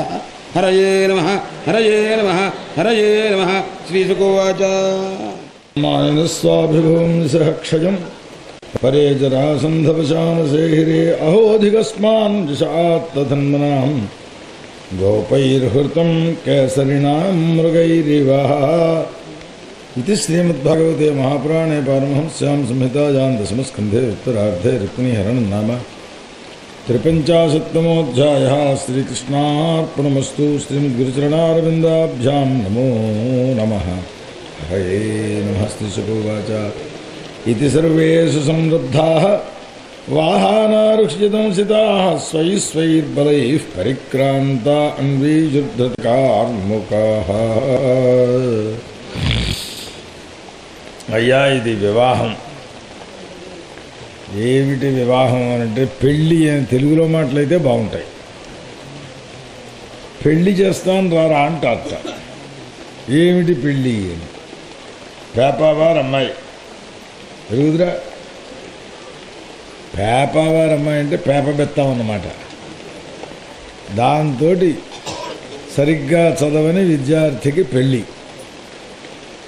ఆ పెళ్ళి ఉంది ఇందులో, మామూలుగా పెళ్ళి ఉన్నది. ఏమైంది, వీళ్ళు ఎత్తుకుపోయారు అని అనుకున్నారట. అనుకుని మనమందరము ఇప్పుడు వాళ్ళ పరిస్థితి ఎలా ఉంది, వాహనముల మీద పడిపోయినారు, వస్త్రాలు కింద పడిపోయినాయి. చివరికి ఆ వాహనాల కింద పడిపోయి తొంగి తొంగి తొంగి తొంగి చూస్తూ చివరికి ఎంతవరకు చూచారయ్యా అంటే ఆ రుక్మిణీదేవి కూర్చున్న రథము వెళ్ళిపోతుంటే ఆ జెండా అక్కడ పడే వరకు అలాగే ఉండిపోయినారు. అంటే అంత వ్యామోహపడిపోయినారన్నమాట వాళ్ళ యొక్క స్వభావం. వ్యక్తిని చూచి సంతోషించడం సరదా బాగానే ఉంటుంది. ఏదో అందమైన అమ్మాయి కనబడితే మగాడు సంతోషిస్తాడు, అందమైన అబ్బాయి కనబడితే అమ్మాయి సంతోషిస్తుంది, సహజం. కానీ ఇది అట్లా కాదు. ఆ అమ్మాయి కూర్చున్న రథం వెళ్ళిపోతుంటే ఆ జెండా కర్ర చివరి కనపడే వరకు అలాగే ఉండిపోయి అరే రే రే రే రే ఇప్పుడు అయిపోయింది ఇలా ప్రమాదం అని అప్పటికి గుర్తుకొచ్చింది వాళ్ళకి. ఆ గుర్తుకొచ్చి అందుకోసం వారు వర్ణించడంలో విశేషం ఏమిటి అని అంటే ఇతి సర్వే సుసంరబ్ధాః హడావిడి పడ్డారు. ఇప్పుడు వాహనం ఎక్కడ, ఇందాక నుంచి వాహనాల మీదే వచ్చారు కదా చూడడం కోసం. వీళ్ళేం కింద దిగి లక్ష్మీ అమ్మవారు వస్తోందని దండం పెట్టడం కోసం రాలేదు. పెళ్లి కూతురు వస్తోంది, ఎంత అందంగా ఉందో చూద్దామని వచ్చారు, దుర్మార్గ ఆలోచనలతో కూడాను. ఏమండి, ఎవరైనా అమ్మాయి వివాహం అవుతుంటే ఆ అమ్మాయి పెళ్లి కూతురు అలంకరించి అట్టే పెడతారు కదా చక్కగాను. ఆ అట్టే పెట్టినప్పుడు వీళ్ళ గుడ్లు పొగించి చూస్తూ కూర్చుంటే బాగుంటుందా? పాపం మా కుర్రవాళ్ళు ఉన్నారు, రేపు పొద్దున్న పెళ్లిళ్ళు చేయించాలి. వీళ్ళు బ్రహ్మచారులు కొంతమంది ఇందులో. వీళ్ళ పరంగా పెళ్లి చేయించడానికి కూర్చొని ఆ అమ్మాయికేసి చూస్తూ కూర్చుంటే కూర్చొనిస్తారా వీళ్ళని? వీళ్ళందరూ అలా చూస్తున్నారు, వ్యామోహపడిపోయినారు, ఆ సౌందర్యానికి మోహితులైపోయి కింద పడిపోయినారు. ఇప్పుడు గుర్రాల మీద ఎక్కడం కూడా పరవాయన మాట వీళ్ళకి. ఆయుధాలు ఎక్కడ పడిపోయాయో వెతుక్కోవలసిన పరిస్థితి ఏర్పడింది. సరే బయలుదేరారు వాళ్ళ బలంతో, ధనుస్సులు చేతపట్టారు. ఆ వస్తున్న వాళ్ళని చూచారట. యాదవానీకయూథపాహ. పాపం బలరాముడు, అయ్యా ఒక్క రహస్యం, ప్రేమ అనే దానికి లక్షణం ఏమిటంటే వాడు నాతో చెప్పలేదురా ఈ పని చేయడానికి, వాడు నీతో చెప్పాలా? చెప్పేదేమిటి? వాడు అనుకున్నది నీ మనస్సులో తోచాలి, అప్పుడు నీకు వాడి మీద ప్రేమ ఉన్నట్లు లెక్క. సీతారాములను అలా వర్ణించారు. ఇంగితజ్ఞవు అన్నారు. వాళ్ళిద్దరూ మాట్లాడుకోలేదు ఒకసారి ఒకళ్ళు కూడాను. ఆవిడ మనస్సులో ఏదైనా అనుకుంది, ఇదిగో ఇలాంటి ఎక్కడికైనా సప్తాహం దగ్గరికి వచ్చి అదిగో ఆవిడ కట్టుకున్న చీర చాలా బాగుంది అని ఆవిడ అనుకుంటుంది పాపం. అనుకుని ఇంటికి వెళ్ళేటప్పటికి రామచంద్రమూర్తి బజారు నుంచి వస్తూ, సభ నుంచి వస్తూ, ఈ చీర నీకు బాగుంటుందని పట్టుకొచ్చాను ఆయన ఇంట్లో పెడతాడనమాట అక్కడికి వెళ్ళేటప్పటికి. అది ఇంగిత జ్ఞానం అనే మాటకు అర్థం. పరహృదయ జ్ఞానం కావాలి. అది అందరి హృదయాలు కాదు, కావలసిన వ్యక్తుల దగ్గర అట్లాంటిది ఉంటుంది. మా స్నేహితుడు కూడా ఉండేవాడు, నిద్ర బాగా గాఢ నిద్ర, తలుపు తీరి తలుపు బద్దలు ఎక్కడ మెలకు వచ్చేది కాదు.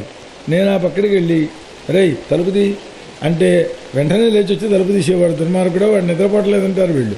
నిద్రపోయాడు, అది నా స్వానికి వాడు లేచాడు.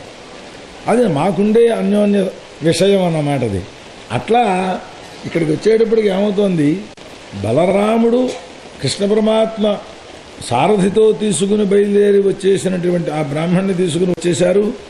వచ్చిన తరువాత ఆ బలరాముడు ఆ భవనంలోకి వచ్చాడు. తమ్ముడు ఏం చేస్తున్నాడో చూద్దాము అని. ఒక్కొక్క పని ఎందుకు జరుగుతుందో తెలియదు. ఓ రాత్రి 8:30కి మా గురువుగారిని ఒకసారి చూద్దామండి అనిపించింది. ముక్కామల నుంచి బయలుదేరి 1.5 దూరం అక్కడికి వెళ్ళాం. వెళ్ళేటప్పటికి అక్కడ పరిస్థితి ఏమిటి, ఓ పెళ్ళి అవుతోంది. ఆ అగ్నిహోత్రం ఆరిపోయింది. ఏం చేయాలో తెలియదు. బ్రహ్మగారికి ఎక్కడికో 3,000 గౌరవం ఇచ్చారు. తీరా చేస్తే ఆయన ఊళ్ళో లేడు. అది పరిస్థితి. సరే ఇది పరిస్థితి అన్నారు. మా గురువుగారు అబ్బాయి చెబుతూ, ఏముంది పెళ్లివారందరూ మేసేస్తున్నారు, శుభ్రంగా భోజనం చేసేస్తున్నారు, పెళ్లి కొడుకు భూతిలో భోజనం లేదు, అగ్నిహోత్రం ఆరిపోయిందిట, కూర్చున్నారు అన్నారు. దానికి అంత శ్రమ ఎందుకండి, ఇక్కడ ఉంది కదా పుస్తకం తీసుకొస్తానని తీసుకెళ్ళి ఆ ప్రాయశ్చిత్తం చేసి భోజనం పెట్టేసేసి ఇతరులకు వచ్చాం. ఇంతకీ ఆ రోజున గురువుగారిని చూడకుండానే ఇంటికి వచ్చేసాం. అయితే ఒక్కొక్కళ్ళు 70-80 పనస్తలు తినేసేసి అక్కడ అవసరం ఎలా గుర్తింపచే జరిగింది అనని ఆ వ్యక్తులు ఉండేటటువంటి ఒక ఆ అభిమానం ఆ పని చేయించింది. వాళ్ళ అదృష్టం ఆ పని చేయించింది. అంతే కదా. అట్లా బలరాముడు కృష్ణుడు అక్కడికి వెళ్ళాడు. వేడి పెడితే ఊరుకుంటాడు, ఊరుకునేందుకైతే వెళ్ళడం ఎందుకంటే అక్కడికి ఈయనకి పని ఏమిటి, సోలాకి వచ్చిందా, ఏమైనా పిలుపులు వచ్చాయా? అందుచేత అక్కడ ప్రమాదం జరుగుతుందని తెలిసి ఆయన చక్కగా వచ్చి కృష్ణుడు వెనకాల నుంచున్నాడు. కృష్ణ పరమాత్మ ఈ రథాన్ని ఎదురుకి తోలుకుపోయినాడు. ఈయన ఇక్కడే ఉన్నాడు కదా. ఆయన దగ్గరికి వెళ్ళడానికి మధ్యలో వీళ్ళు చూచారు ఈ విషయాన్ని. రే అక్కడి దాకా వద్దు, ఇక్కడే మీరు పని చేసేస్తాము, శ్రమపడి ఎక్కడి దాకా వెళ్ళడం ఎందుకు, మీకు కావలసిన పనికేనని అది చూచినటువంటి వాళ్ళు తస్థు తత్సమ్ముఖాహ. మామూలుగా ఎలా ఉంటారు వీళ్ళు, కృష్ణ పరమాత్మతో వెనకాలే వెళ్ళాలి, కానీ తిరగబడ్డారు, ఇటుకేసి తిరిగారు. వాళ్ళకి ఎదురుగుండా మీకు కావలసింది యుద్ధమే కదా, అది మేము ఇచ్చేస్తాం, వాడి దాకా ఎందుకుది. మా కృష్ణుని అలా వెళ్ళినామంటే సావకాశంగా కొత్త పెళ్లి కూతురు ఇప్పుడే చూచుకున్నారు. ఆ అమ్మాయి కూడా ఇప్పుడే చూచింది ఆ కుర్రవాడిని. ఇంతవరకు వెంటనే తెప్పిస్తే కనీసం ఒకళ్ళనొకళ్ళు చూసుకోలేదు. దారుకుడు సారథి రథం తోలుతున్నాడు కదా, వీళ్ళిద్దరూ కృష్ణ రథం మీద కూర్చోవడమే. ఒకసారి వారి సౌందర్యాన్ని ఒకరినొకరు ఆస్వాదించుకోనివ్వవలసిన అవసరం ఉంది కదా. పెళ్ళికొడుకుని కూర్చోబెట్టి ఏం రా అబ్బాయి నువ్వేం చేస్తున్నావు అని ఎంతసేపు మిగిలిన వాళ్లే మాట్లాడడం, అమ్మాయి నువ్వేం చేస్తున్నావు అని వాళ్ళు మాట్లాడితే వీళ్ళు ఒకళ్ళొకరు నువ్వు ఎప్పుడు చూసుకుంటారు? చూసుకునే అవకాశం వాళ్ళకి ఇవ్వాలి. మండలా రండి మేము యుద్ధం చేస్తాము అన్నారు. అశ్వపృష్ఠే గజస్కంధే రథోపస్థే చకోవిదాహ. ఎవరు వీళ్ళు అని యాదవానికములు. వాళ్ళు ఏనుగు కావాలంటే ఏనుగు మీద, గుర్రం కావాలంటే గుర్రం మీద, రథం మీద కావాలంటే రథం మీద, బాణాలతో కావాలంటే బాణాలతో, గదులతో కావాలంటే గదులతో, ఎవరు ఎలా వస్తారో రండి మా దగ్గర అన్ని పార్టీలు ఉన్నాయి అన్నారు. చిలుకూరి చతుష్టయం అని ఉండేదిట. వారు నలుగురు వ్యాకరణ శాస్త్రవేత్తలే. ఏవో కొన్ని పార్టీలు విభాగం చేసి మొత్తం శాస్త్రం నలుగురికి కలిపి కంఠస్థం. ఏ సబ్జెక్టు అందులో పార్టీలలో ఎవరితో ఏ సబ్జెక్టు మీద వాదానికి వస్తే వెరీ చూడరా విషయం ఏమిటో అని వాడిని పక్కకు వెళ్ళేవారు. మొత్తం ఎవడొచ్చినా ఈ నలుగురిని దాటి వెళ్ళడానికి ఉండే గ్రంథాలు లేవు ఇంకా. అట్లా అన్ని రకములైన యుద్ధంలో వారు మా దగ్గర ఉన్నారయ్యా అన్న. ఆ తర్వాత పచ్చుర్బలం సరాసారైశ్చన్నం వీక్ష సుమధ్యమా. ఈవిడ యొక్క సైన్యం, భర్తగారి సైన్యం ఇంకా తమది అని అనడానికి 3 ముళ్ళు పడలేదు కదా. పడిన తర్వాత మనది అంటుంది. అప్పుడు అంతవరకు భర్తగారి యొక్క సైన్యం. వస్తుత ఆయన స్వరూపం ఏంటి, పత్యుహు అని వాడారు. సర్వజగద్ రక్షకుడు, తనకు పతి తన రక్షకుడు కాబోయేవాడు, ఇంకా కాలేదు కదా. మరి ఎవరికి ఇప్పుడు పతి? సర్వజగత్తుకి కూడా. ఆ పరమాత్మ యొక్క సైన్యం వెనకాల వస్తుంటే వీళ్ళని వాళ్ళందరూ చుట్టుముట్టారు, వీళ్ళు వాళ్ళకేసి తిరగబడ్డారు అనేటటువంటి విషయాన్ని చూచి ఆమె పాపం సవ్రీడమైక్షతు. మామూలుగా ఏమవ్వాలి, భర్తగారు వెనకాలే వచ్చినటువంటి బలాన్ని శత్రువులు చుట్టుముట్టేసేసేటప్పటికీ కంగారు పడిపోవాలి కదా. ఏం లేదు, సిగ్గుపడింది కొంచెం. మా వాళ్ళు నేను నా భర్తతో వెళతాను అని చెప్పి వెళుతుంటే ఇలా వచ్చి పడ్డారు, అది చూచి ఈయన ఏమనుకుంటాడో పాపం అని ఓసారి సిగ్గుతో చూసిందట కృష్ణ పరమాత్మ. ఈ మాట నేను వేళాకోళంగా చెప్పటం లేదు కదా, వాళ్ళిద్దరినీ చూసుకోవడం కోసమనే ఈ యాదవ సైన్యం అంతా వీళ్ళకి అడ్డుపడింది. సంవ్రీడమై క్షతూగు, కొంచెం భయమా అని అనిపించింది. ఏమిటి భయం అని, వీళ్ళేదో అయిపోతారని కాదు, వాళ్ళు ఇంతమంది వచ్చి చుట్టుముట్టేసేసి వస్తే వాళ్ళతో తన సైన్యాన్ని యుద్ధం చేయడానికి అట్టేపెట్టేసి ఈయన నిమ్మడంగా ఎదురుగా వెళ్ళిపోతున్నాడు. భయం లేదు ఆయనకి భయం లేదు, కానీ తన విషయం ఏమిటి అని, తన వాళ్ళు ఎవరేమైపోతారో అని లోపల కొంచెం ఆ భయాన్ని కనపరిచినటువంటిది. ప్రహస్యా పరమాత్మ అంటున్నారట, నవ్వేసేసి ఒక్కసారి ఆ బెదురు చూపులతో సిగ్గుతో చూసేటప్పటికీ, మాస్మ భై, ఏం భయపడక్కర్లేదు. ఎందుకు భయపడతావు? అబ్బే ఏం లేదు, మీరు ఇలా వచ్చేస్తున్నారు, మరి వాళ్ళు ఎవరు ఎక్కడే నెగ్గుతారు అని ఎవరు చెప్పలేరు కదా, అటువంటి స్థితి. అదేం భయం, మన వాళ్ళు ఎలాంటి వాళ్ళు అని ఎరుగుతున్నాం అన్నాడు ఆయన. మాస్మై వామలోచనే, నువ్వు సిగ్గుపడితేనే అందంగా ఉన్నావు తప్ప సుందరమైన నేత్రములు కలదుట, భయపడితే అందంగా లేవు. కాబట్టి ఆ భయాన్ని వదిలిపెట్టేసి, భయపడితే ఎలా, పెళ్లి చూపులు చూసుకుందుకు కూర్చున్న వాళ్ళు భయపడిపోతూ కళ్ళు మూసుకునేలా కూర్చుంటే ప్రయోజనం ఏముండదు. కాబట్టి వినంక్ష్యతి అధునైవై దదుతావకై శత్రవం శాత్రవం బలం. ఇక్కడ ఈయన చెబుతున్నాడు, నీ వాళ్ళు శత్రువుల్ని సంహరిస్తారులే, భయం ఏం లేదు అన్నాడు. ఎవరు నీ వాళ్ళు?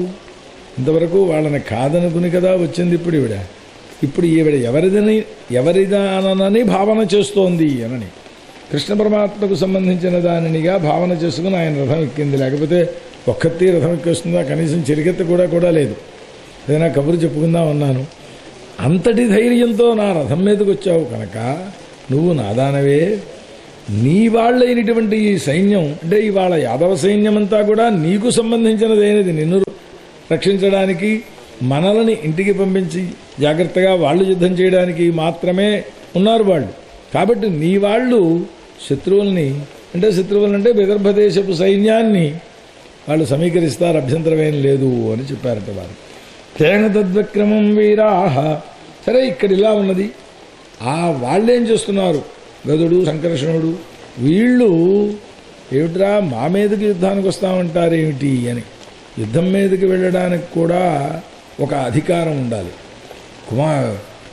బలరాముని మీదకి లేకపోతే గదుడు మొదలైనటువంటి వాళ్ళ సైన్యాల మీదకి యుద్ధానికి వెళ్ళాలి అని అంటే ఎవరుండాలి? కనీసం ఏదో జరాసంధుడో లేదా శిశుపాలుడో అలాంటి వాళ్ళు. ఈ క్షుద్రమైన సైన్యాలు వచ్చి బలరాముడి దగ్గరికి వస్తాము అని అంటారా అని. అందుచేత సరే సహించలేదు వాళ్ళు. సహించలేక బాణాలు ప్రయోగించారట. బాణాలు ప్రయోగిస్తే ఏమయ్యాయి? గుర్రాలు, ఏనుగులు, రథాలు ఎవరొచ్చినా అందులో పడిపోతున్నారు. వీళ్ళ కోసమని పెద్ద పెద్ద ఆయుధాలు ఏమి తీయక్కర్లేకుండానే. పేతుశిరాం శిరథినాం, రథం మీద వస్తున్నారు పాపం యాదవ సైన్యం మీదకి. ఆ రథికుడు తలకాయ తీసేశారు.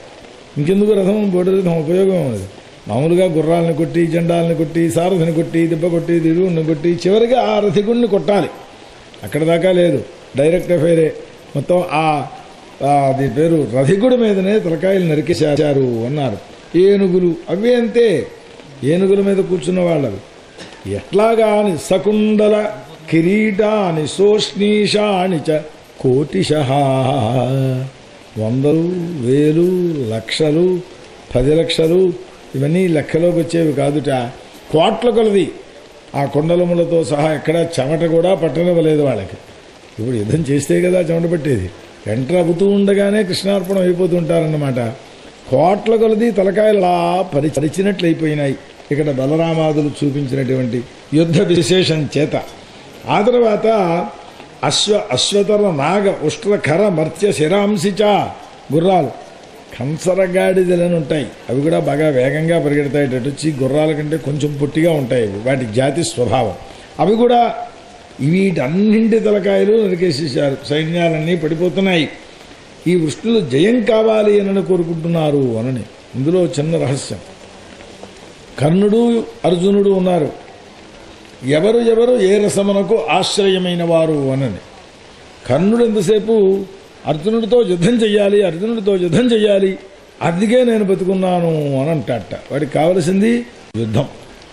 అర్జునుడేమంటాడు, ధర్మరాజుకి రాజ్యాన్ని తీసుకురావడానికి మనం విజయం పొందాలి. వచ్చినవాడు కర్ణుడా, భీష్ముడా, ద్రోణుడా, మరొకడా అదేం సంబంధం లేదు. ఈ విషయం మహాభారతంలోనే బాగా అభివ్యక్తమవుతుంది. యుద్ధ విషయం దగ్గరికి వచ్చేటప్పటికి అక్కడ దుర్యోధనుడు మీటింగ్ పెట్టి, అయా మన సేనాపతులందరూ ఉన్నారు కదా, ఆ పాండవ సైన్యాన్నంతని నువ్వు ఒక్కడో అయితే ఎన్నాళ్లలో కొట్టగలవయ్యా అని ఒక్కక్కడనే ప్రశ్న వేశారు.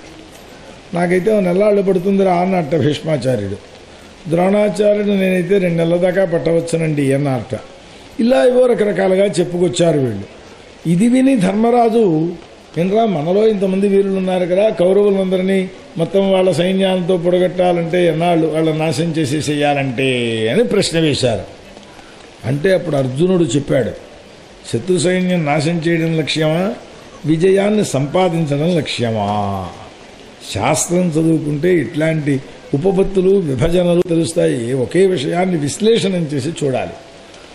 శత్రు సైన్యాన్ని నశింపచెయ్యడమే అని అంటే మనతో సహా నశించిపోతాం, ఒక శకంకం చాలు నాకు అన్నాడు. అక్కడ వాళ్ళు ఉండరు, మనం ఉండరు, ఆటంబం అక్కడ పారేస్తామన్నమాట. శత్రు సైన్యం నాశనం అయిపోయింది కదా, నువ్వు అడిగిన కోరిక అయింది కదా అన్నాడు. అందుచేత అది కాదయ్యా, మనము కోరవలసినటువంటిది విజయాన్ని సంపాదించి రాజ్యలాభం. అందుకొచ్చాం మనం ఇక్కడికి వచ్చింది, శత్రు సైన్యాన్ని నశింపచేయడం కోసం కాదు. రెండూ ఒకటి కాదు. కాబట్టి శత్రు సైన్యాన్ని ఈయన దగ్గర ఉన్న ఆటంబాంబు ఏమిటి? పాశుపతాస్త్రం. ఈ పాశుపతాస్త్ర ప్రయోగం చేస్తే ఏం జరిగిందో చూసే వ్యవధి లేకుండా సర్వం భస్మం అయిపోతుంది. మానవబాంబు అన్నమాట ఒక రకంగా చెప్పాలంటే. అది పాశుపతాస్త్రం మానవుడు కాదు కదా, అది దేవత, దానికి నాశనం లేదు, కానీ అది నశింప చేస్తుంది. నివాత కవచులైనటువంటి 60,000 మంది రాక్షసులుంటే వాళ్ళని చంపడం గురుదక్షిణగా అడిగితే ఈయన వెళ్ళి వాళ్ళని చూసేటప్పటికి భయమేసి ఏం చేయాలో తెలియక కళ్ళు మూసుకుని పాశుపతాస్త్రాన్ని సంధించి విడిస్తే కళ్ళు తెరిచాడు. ఏం జరుగుతోందో చూద్దామా, నీళ్లు పడుతున్నాయా, నిప్పులు పడుతున్నాయా, ఏం చేస్తున్నాయా అని ఏం లేదు, మొత్తం భస్మమై ఉందంతే. అటువంటి స్థితిలో ఇప్పుడు చేశాము అని అంటే అది తప్పు. ఇక విజయం అంటావా, అది ఒక్కడి వల్ల అయ్యేది కాదు, అందరము సహకరించి చెయ్యాలి. సప్తాహం ఒకడి వల్ల అవుతోందా? ఇందాక మా వీరు చెప్పినట్టుగా వర్మగారు వచ్చి చెప్పారు, ఏదో ఎవరి పని వారు చేస్తున్నారండి అన్నారు. వాళ్ళ పని వాళ్ళు చేయాలి, మా పని మేము చెయ్యాలి, మీ పని మీరు చెయ్యాలి. ఇవన్నీ జరిగితే ఓ బాగుందండి అంటారు. అయ్యా 8ంటికి వెళ్దాం, 8ంటికి ప్రారంభిద్దామని వచ్చేసారు, మీరందరూ కూర్చున్నారు. నేను 10ంటికి రాకపోతే ఏమైంది? అప్పుడు లేదు, మీరు రాలేదు, నేను వచ్చి కూర్చుంటాను, ప్రయోజనం ఏమైనా ఉన్నదా? ఇవన్నీ అయ్యాయి.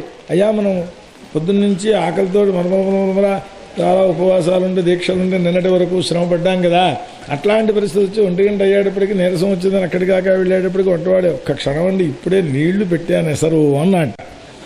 ఏం చేస్తారు మీరందరూ? ఏమనిపిస్తుంది చెప్పండి? కర్రలు చుక్కొట్టే బుద్ధి వస్తుంది. అలా ఎవరి పని వారు చేయాలి. ఇది యుద్ధానికి విజయాన్ని చేకూర్చేటటువంటి విధానము అని చెప్పాడు. కనుక అక్కడ వారు చెప్పిన ఏంటంటే, పాండవుల యొక్క లక్ష్యంలో వీరరసం ప్రస్ఫుటమవుతోంది. వాళ్ళ కౌరవుల యొక్క ప్రశ్నల్లో ఇంకొక రసం, ఏదో రౌద్ర రసం ప్రస్ఫుటమవుతోంది, శత్రునాశనమే కోరుకుంటున్నారు కనుక అంటూ విభాగం చేశారు. ఇదిగో ఇక్కడ కూడా అదే లక్ష్యం అన్నమాట. వాళ్ళు ఒకళ్ళ మీద ఒకళ్ళు ప్రయోగిస్తున్నారు.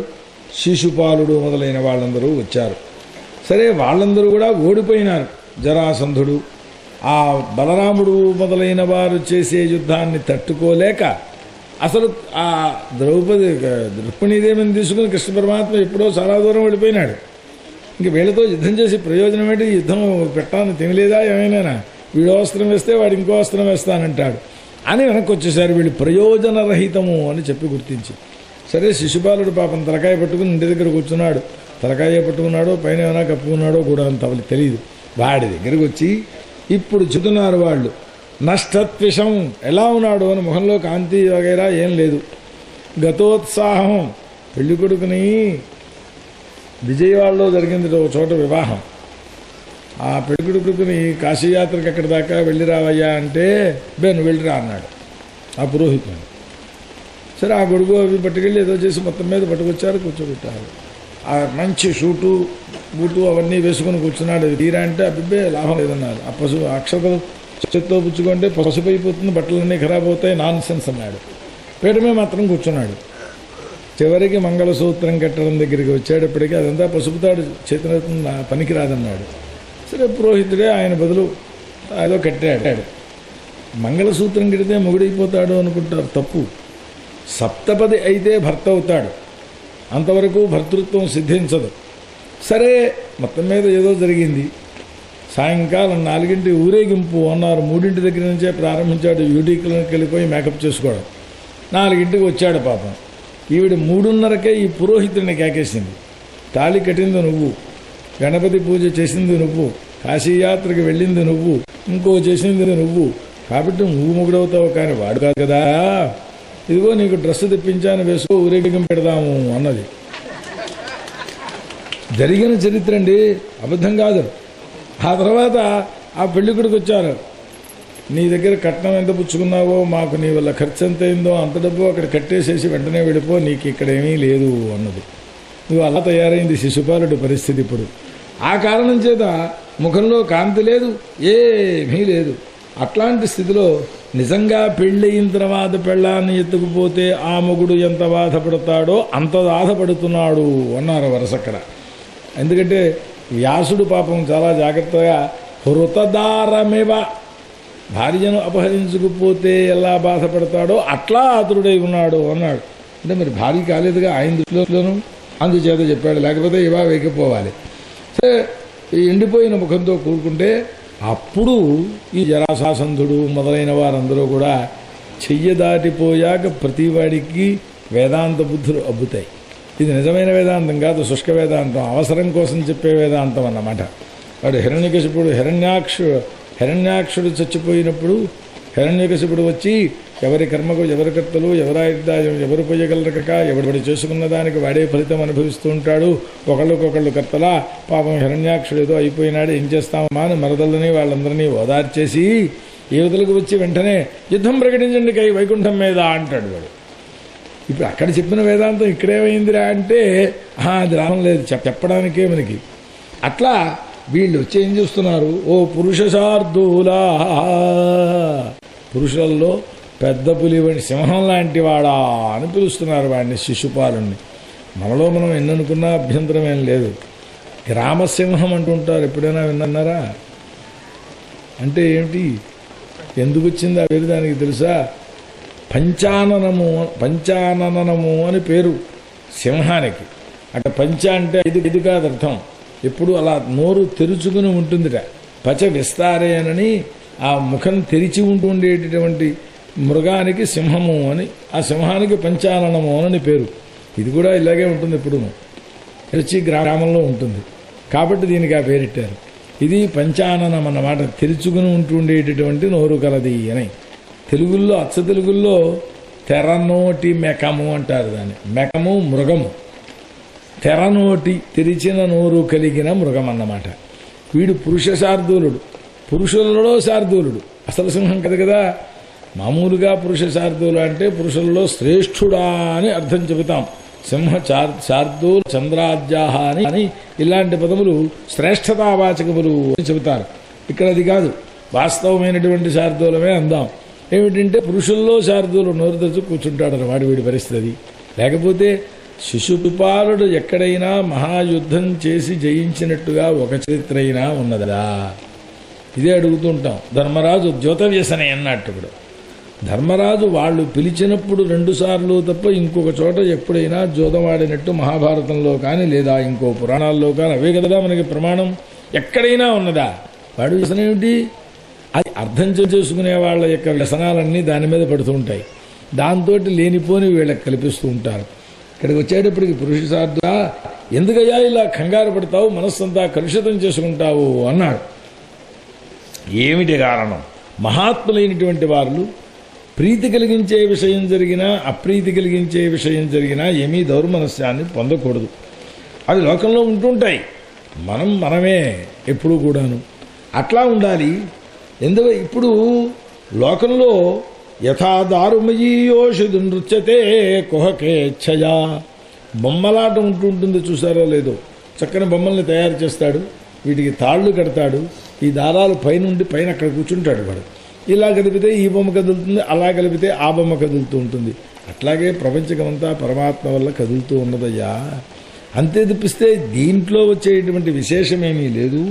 ఏదో ఒక్కొక్కప్పుడు విజయం, ఒక్కొక్కప్పుడు 13 అక్షౌహిణీల సైన్యాన్ని వేసుకుని నేను ఒక్కడిగా, జరాసంధుడు చెబుతున్నాడు, ఏకం అహం పరం, మొత్తం వాళ్ళు ద్వారకా నగరాన్నంతని లేదా మధురా నగరాన్నంతని ముట్టడించేయాలి అని ఎన్నోసార్లు వెళ్ళాను.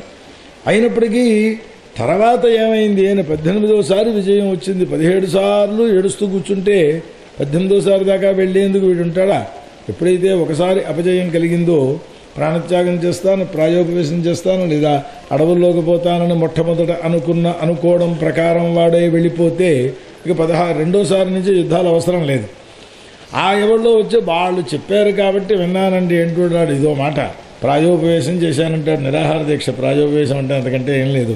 నిరాహార దీక్షలో కూర్చున్నాడు. మినిస్టర్ గారు చెప్పారు కాబట్టి ఒప్పేస్తున్నాను అని లోపల నీరసం వచ్చేస్తోంది. ఇంకా సేపుంటే ఏమైపోతాడో అనే పరిస్థితి.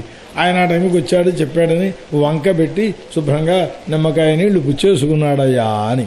అట్లా 17 పర్యాయాలు ఓడిపోయినా మళ్ళీ మళ్ళీ ప్రయత్నం చేస్తూనే ఉండి 18వసారి నెగ్గానా లేదా అని చెప్పాడు. సరిగ్గా అదే మన వాళ్ళు, ఇదెవరు, అలెగ్జాండర్ కాదు, ఎవరండి, రాజ్యాలని ఆక్రమించాడు. 17 సార్లు నెగ్గి 17 సార్లు ఓడిపోయి 18వసారి వచ్చి నెగ్గాడు మన దేశం మీద కూడా. ఇతన్నే పోలుస్తూ ఉంటారు ఇక్కడ, గజనీ మహమ్మద్. సరే, అయినా నేనేమీ బాధపడలేదు ఇప్పుడున్నాడు. అలాంటి పెద్ద నెగ్గాను, అది పెద్ద సంతోషం ఏం పొందట్లేదు. 17 సార్లు అయిన తర్వాత 36 సార్లు 10th క్లాస్ కట్టి 37 సారి పాస్ అయ్యాట. అవడం 70 మార్కులు వచ్చాయి. దీనికి సంతోషించాలి కూడా. ఏమిటి, మనవరు కూడా పుట్టేస్తుంటే వాడితో పాటు కలిపి రాశాడన్నమాట వీడు పేపరు. అట్లా నప్రహృష్యామి కర్హిచితు, కాలం దైవికమైనటువంటి కాలం అట్లా జగత్తుని నడిపిస్తూ ఉంటుందయ్యా. ఇప్పుడు కూడా మనమందరము ఎలాంటి వాళ్ళం, వీరయూథపయూథపా, ఒక్కొక్క సైన్యం మహావీరుడు. అలాంటి వీరులు కొంతమంది యోధం, ఆ యోధములను రక్షించే సేనాపతి. అట్లాంటి సేనాపతుల యొక్క వ్యూహం, వాళ్లకు ప్రభువులం మనము అన్నాడు. డబ్బుంటే అన్ని పనులు లోకంలో ఉన్నాయని అనుకుంటూ ఉండవచ్చు, అభ్యంతరం లేదు. రోజు తిండి గడిచిపోతుంటే మా ఊహల్లో ఎంత గొప్పకైనా వెళ్ళిపోవచ్చు కదా. వీరయూథపయూథపాహా, వీరులు వాళ్ళ సముదాయం, వాళ్ళ మీద పతి అయినటువంటి వాడు. అలాంటి వాళ్ళ వ్యూహం, వాళ్ళ మీద ప్రభువులైనటువంటి వాళ్ళ వీళ్ళు. పాపం గుడిలో సైన్యం ఉంటే తండ్రి గారు సంపాదించిన రాజ్యాలు ఉన్నాయి, దాంట్లో ఎందైనా అనుకోవచ్చు. పరాక్రమంతో కూడుకొని ఉన్న వాడి దగ్గరికి వెళ్ళినప్పుడు విషయం తేడా తెలుస్తుంది. సరే, శత్రువులు జయించారు ఇప్పుడు అన్నారు. ఆ కృష్ణుడు వాళ్ళని పరిపాలిస్తున్నాడు. ఫల్గుతంత్ర, వాళ్ళు ఏ పని చేసినా ఎప్పుడైనా విజయం పొందారా. ఇవ్వాలంటే ఏదో దైవయోగంతో వాళ్ళు నెగ్గేశారు తప్ప ఇదివరకు ఓడిపోవడాలన్నీ గుర్తురావు. 17 సార్లు అవి, 18వసారి మాత్రం గుర్తుకొచ్చింది. కాబట్టి వాళ్ళ తంత్రములు వ్యూహములు అన్నీ కూడా వ్యర్థమే. ఆ వ్యర్థమైనటువంటి యాదవులు గోపాలకు అది మాత్రం మర్చిపోతూ ఉంటుంది. గోపాలక శబ్దం పూర్తిగా అర్థం తెలియక సర్వేంద్రియములకు, సర్వవాక్కులకు, సర్వవేదములకు, సర్వదేవతలకు అన్నింటికీ ప్రభు అయినటువంటి వాడు ఆయన. గోశబ్దానికి అర్థం అది. దేవేంద్రుడంతటి వాడు వచ్చి నా రాజ్యాన్ని నీకు సమర్పిస్తున్నాను నాయన అంటే, కాదులే నేను చిన్నవాడిగానే ఉంటాను, అసిస్టెంట్గాను, నీ పదవి నువ్వే అట్టే పెట్టుకో అనంటే అప్పుడు గోవిందుడు అని పేరు పెట్టారు ఆయనకి. గవాం ఇంద్ర, గోశబ్దానికి ఇన్నర్థాలు ఉన్నాయి. కనుక వీళ్ళు అనుకునేటటువంటి మాటలు ఏమిటంటే, అయినా నేనేమీ పెద్ద బాధపడిపోవటం లేదయ్యా. కాబట్టి వయం విజేష్యామో యదా కాల ప్రదక్షిణ, మనకి సరి అయిన కాలం వచ్చినప్పుడు, నాకు కూడా ఎప్పుడో ఒకప్పుడు ఏకాదశంలోకి గురుడు రాకుండా ఉంటాడా, సూర్యుడు కూడా ఏకాదశంలో ఉండకుండా ఉంటాడా, అప్పుడు వీళ్ళని జయిద్దామయ్యా అంటున్నాడు వాడు. సూర్యుడు ఏకాదశంలో కాదు, ఇంకా ఎక్కడికైనా వచ్చినా అసలంటూ ఒక యోగం వాడికి ఉండాలి. జాతకం దగ్గరికి తీసుకెళ్ళి చూపిస్తూ ఉంటారు జ్యోతిష్కుల దగ్గరికి.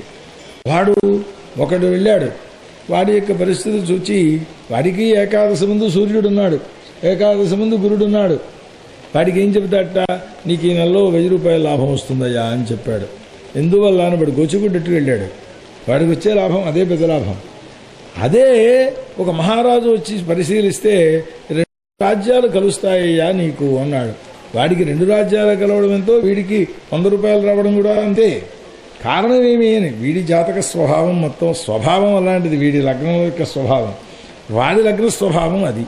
అట్లా కృష్ణ పరమాత్మ దగ్గరికి వెళ్ళి మేము విజయాన్ని పొందుతాము అని అనుకోవడం అది వ్యర్థమైనటువంటి మాట. సరే, ఏవం ప్రబోధిత, ఇలా ఎప్పుడైతే వీళ్ళందరూ ప్రబోధన చేసేశారో ఈ దౌర్మనస్యాన్నంతిని విడిచిపెట్టేసేసి వాడు చక్కగా ఇంటికి బయలుదేరి వెళ్ళిపోయినాడయ్యా అన్నారు. ఇంకా చావగా లోకంలో పరిస్థితి ఏమిటి అంటే, రాజకీయ నాయకులు ఇద్దరూ కొట్టుకుంటూ ఉంటారు. అది కేవలం మాటలే, దుర్మార్గులు, వాళ్ళ తిన్న వాళ్లే మళ్ళీ ఫోన్లో మాట్లాడేసుకుంటూ ఉంటారు ఎప్పుడును.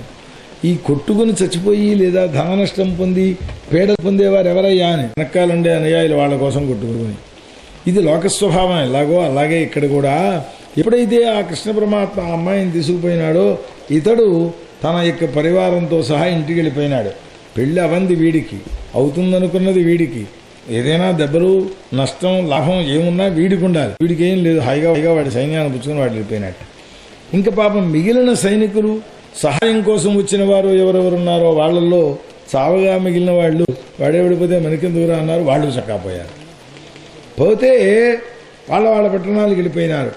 ఈ మధ్యలో జరిగిన అంశం ఏమిటి అని వర్ణించడం తర్వాత వర్ణించినా, ఈ రుక్మి అనేవాడు ఉన్నాడు. వాడు కదా అక్కడ విదర్భ దేశాధిపతి అయినటువంటి భీష్మక మహారాజు, వారి అంతఃపురంలో వారు, వారి మంత్రులు, వారి పురోహితులు, మొత్తం 50 మంది కూడా మనం మొదట అనుకున్న పనే జరిగింది, బాగానే ఉన్నది అని మనస్సులో ఉంది వాళ్ళకి. పైకండానికి అబ్బాయి ఏమని పోతాడో అని నోరు ముసుగుని ఊరుకోవలసి వచ్చింది రుక్మి కోసం. కావలసిందే జరిగింది, ఎత్తుకుపోయినాడు. వాళ్ళేం నువ్వు చెబితే ఇస్తామన్నాం కానీ మేమేం కాదం లేదు కదా, మరి వాడు ఎత్తుకుపోతుంటే నువ్వేం చేశావు అని అడగాలి ఇప్పుడు వాళ్ళు అడిగితే. అందుకోసమని వాడు ఏం చేశాట, నేను మా చెల్లెల్ని ఎత్తుకుపోతే ఊరుకుంటానా అన్నాడు. మరి ఏం చేస్తావురా అని. రాక్షసోద్వాహం కృష్ణద్విడు అసహం, ఇది రాక్షసోద్వాహం ఒకటేనా కాదు, గాంధర్వోద్వాహం కూడాను. గాంధర్వ విధానంలో అమ్మాయి అబ్బాయి ప్రేమించేసుకుని సంసారం చేసేసిన తర్వాత పెళ్లి చేసుకుంటారట. అది న్యాయమా అని. ఆ పరిపాలకులైనటువంటి క్షత్రియుల యొక్క వంశములలో యుక్తమైనది అని దానికి చెప్పింది ధర్మశాస్త్రం. రాక్షసోద్వాహం గాంధర్వం కూడా పరిపాలకులైన క్షత్రియులు. అందులో నేను రాజ్యం చేస్తాను, నేను సర్పంచ్ అయ్యాను, నేను మా ఇంట్లో చేస్తానంటే పనికిరాదు. అట్లా చెప్పడంలో ఈ గాంధర్వ వివాహం కూడా, గాంధర్వ వివాహంలో విశేషం ఏమిటి అంటే, కన్యాదానం ఎవరు చేస్తారండి, ఎవరికి చేస్తారండి అని ప్రశ్న. ఎవరిని చేస్తారండి, ఎవరికి చేస్తారనేది ప్రత్యక్షం సమాధానం తెలుస్తూనే ఉంటుంది, చెప్పక్కర్లేదు కదా. ఎవరు చేస్తారు అని అక్కడ ఆత్మానం ఆత్మనైవ, తనను తానే దానం చేసుకుంటుంది ఆవిడ. తండ్రి గారి దగ్గర ఉంటే కుదిరేది కాదు కదా ఇది ప్రేమ వివాహం అనేటప్పటికీ. అందుచేత తనను తానే దానం చేసుకుంటుంది అని వర్ణిస్తారు. అందుచేతనే ఆత్మార్పిత అని ఆ మొదటి శ్లోకాల్లో ఈవిడ చెప్పేసింది. ఇది గాంధర్వము అనే విషయాన్ని సూచన చేస్తూ, ఇప్పుడు వారి బలగాన్ని పీడించి తీసుకువెళ్ళేటటువంటి విధానం ఏదైతే ఉన్నదో ఇది రాక్షస పద్ధతి. ఈ రాక్షస పద్ధతితో తీసుకువెడుతూ ఉండడాన్ని వీడు సహించలేక వీడు పాపం వెనక్కాలే వెళ్ళాట. మరి వీడు వెనక్కాలే కృష్ణ పరమాత్మకి వెడితే ఈ యాదవులందరినీ దాటుకుని కదా వెళ్ళాలి, ఇక్కడే ఏదో ఏర్పాటు జరగాలి కదా అని సంశయించక్కర్లేదు. వాళ్ళ ఊరే కదా, దొంగతోవలు ఏ పక్క నుంచి ఏ పక్కకి వెళ్ళొచ్చో తెలుసు వాడికి. వీళ్ళకి తెలియవు రాజమార్గాలు తప్ప. కాబట్టి వాడు దొంగతోవలమ్మట యాదవుల కంటపడకుండా అలా వెనకాల నుంచి ముందు డైరెక్ట్గా కృష్ణుడి మీదకే వెళ్ళిపోయినాడు అని మనం ఆ మాటకు అర్థం చెప్పుకోవాలి. వీడు కృష్ణుడిని అనుసరించి బయలుదేరి వెళ్ళాడు. వెడితే అక్కడ జరిగింది ఏమిటి అని, ఎంత సైన్యం, అక్షౌహిణి సైన్యాన్ని పుచ్చుకున్నాడు. అందులోనే తెలిపోయింది పరాక్రమం యావత్తూను. వచ్చి వెళ్ళినవాడు కృష్ణుడు ఒక్కడు, వెనకాల ఎవరిని తీసుకెళ్లలేదు. వీళ్ళందరూ ఇక్కడే ఉన్నారు. రుక్మిణి మాత్రం ఆయన యొక్క సమీపంలో ఉన్నది. దారుకుడనే సారథి ఉన్నాడు. ఆ కృష్ణుణ్ణి జయించడం కోసం అక్షౌహిణి సైన్యాన్ని పుచ్చుకుని బయలుదేరారట. పాపం రుక్మిలు గారు అంతే కదా, వారిని అనవలసింది, వారి పేరు రుక్మి. సరే, తీరా బయలుదేరి వెళ్ళాడు. అక్కడికి వెళ్ళేటప్పటికి వెడుతూ ఏం చెప్పాడయ్యా అని, నేను ధనుస్సు చేత్తో పుచ్చుకుని ప్రమాణం చేసి చెబుతున్నాను, కృష్ణుణ్ణి యుద్ధంలో సంహరించకపోతే మళ్ళీ విదర్భ దేశంలో అడుగుపెట్టే ప్రసక్తి లేదు అన్నాడు. చాలా పెద్ద ప్రతిజ్ఞ. అహత్వా సమరే కృష్ణం అప్రత్యూహ్య చ రుక్మిణీ కుండినం న ప్రవేక్ష్యామి. కృష్ణుణ్ణి చంపి ఆ రుక్మిణీదేవిని తీసుకుని అప్పుడు మాత్రమే కుండిన నగరంలో ప్రవేశిస్తాను. చాలా బాగుంది నాయన, వెళ్ళిరా అన్నారు. వెళ్ళిరా అన్నారో వెళ్ళు అన్నారో, మరి వెళ్ళు అనే అన్నట్టు కుదరదు, వెళ్ళి రా అన్నట్టు కుదరదు. ఎందుకంటే వీడు అక్కడ చావలేదు. వెళ్ళు అంటే అల్లా అవ్వాలి, వెళ్ళి రా అందామా అంటే మళ్ళీ రాలేదు ఇక్కడికి. కాబట్టి యామనాలో వీళ్ళు యామన సాగం కంపారో మాత్రం తెలియదు. అట్లాంటి పరిస్థితి ఏర్పడింది వీడికి. ఆ గోపాలకుడు ఇక శిరస్సును నరికేస్తా అన్నాడు, వాడి వీర్యమదాన్ని పోగొట్టేస్తా అన్నాడు. నా చెల్లెల్ని బలాత్కారంగా ఎత్తుకుపోతాడా అని. ఆ మాట మాత్రం తప్పు. బలాత్కారంగా ఆయన ఎత్తుకుపోలేదు.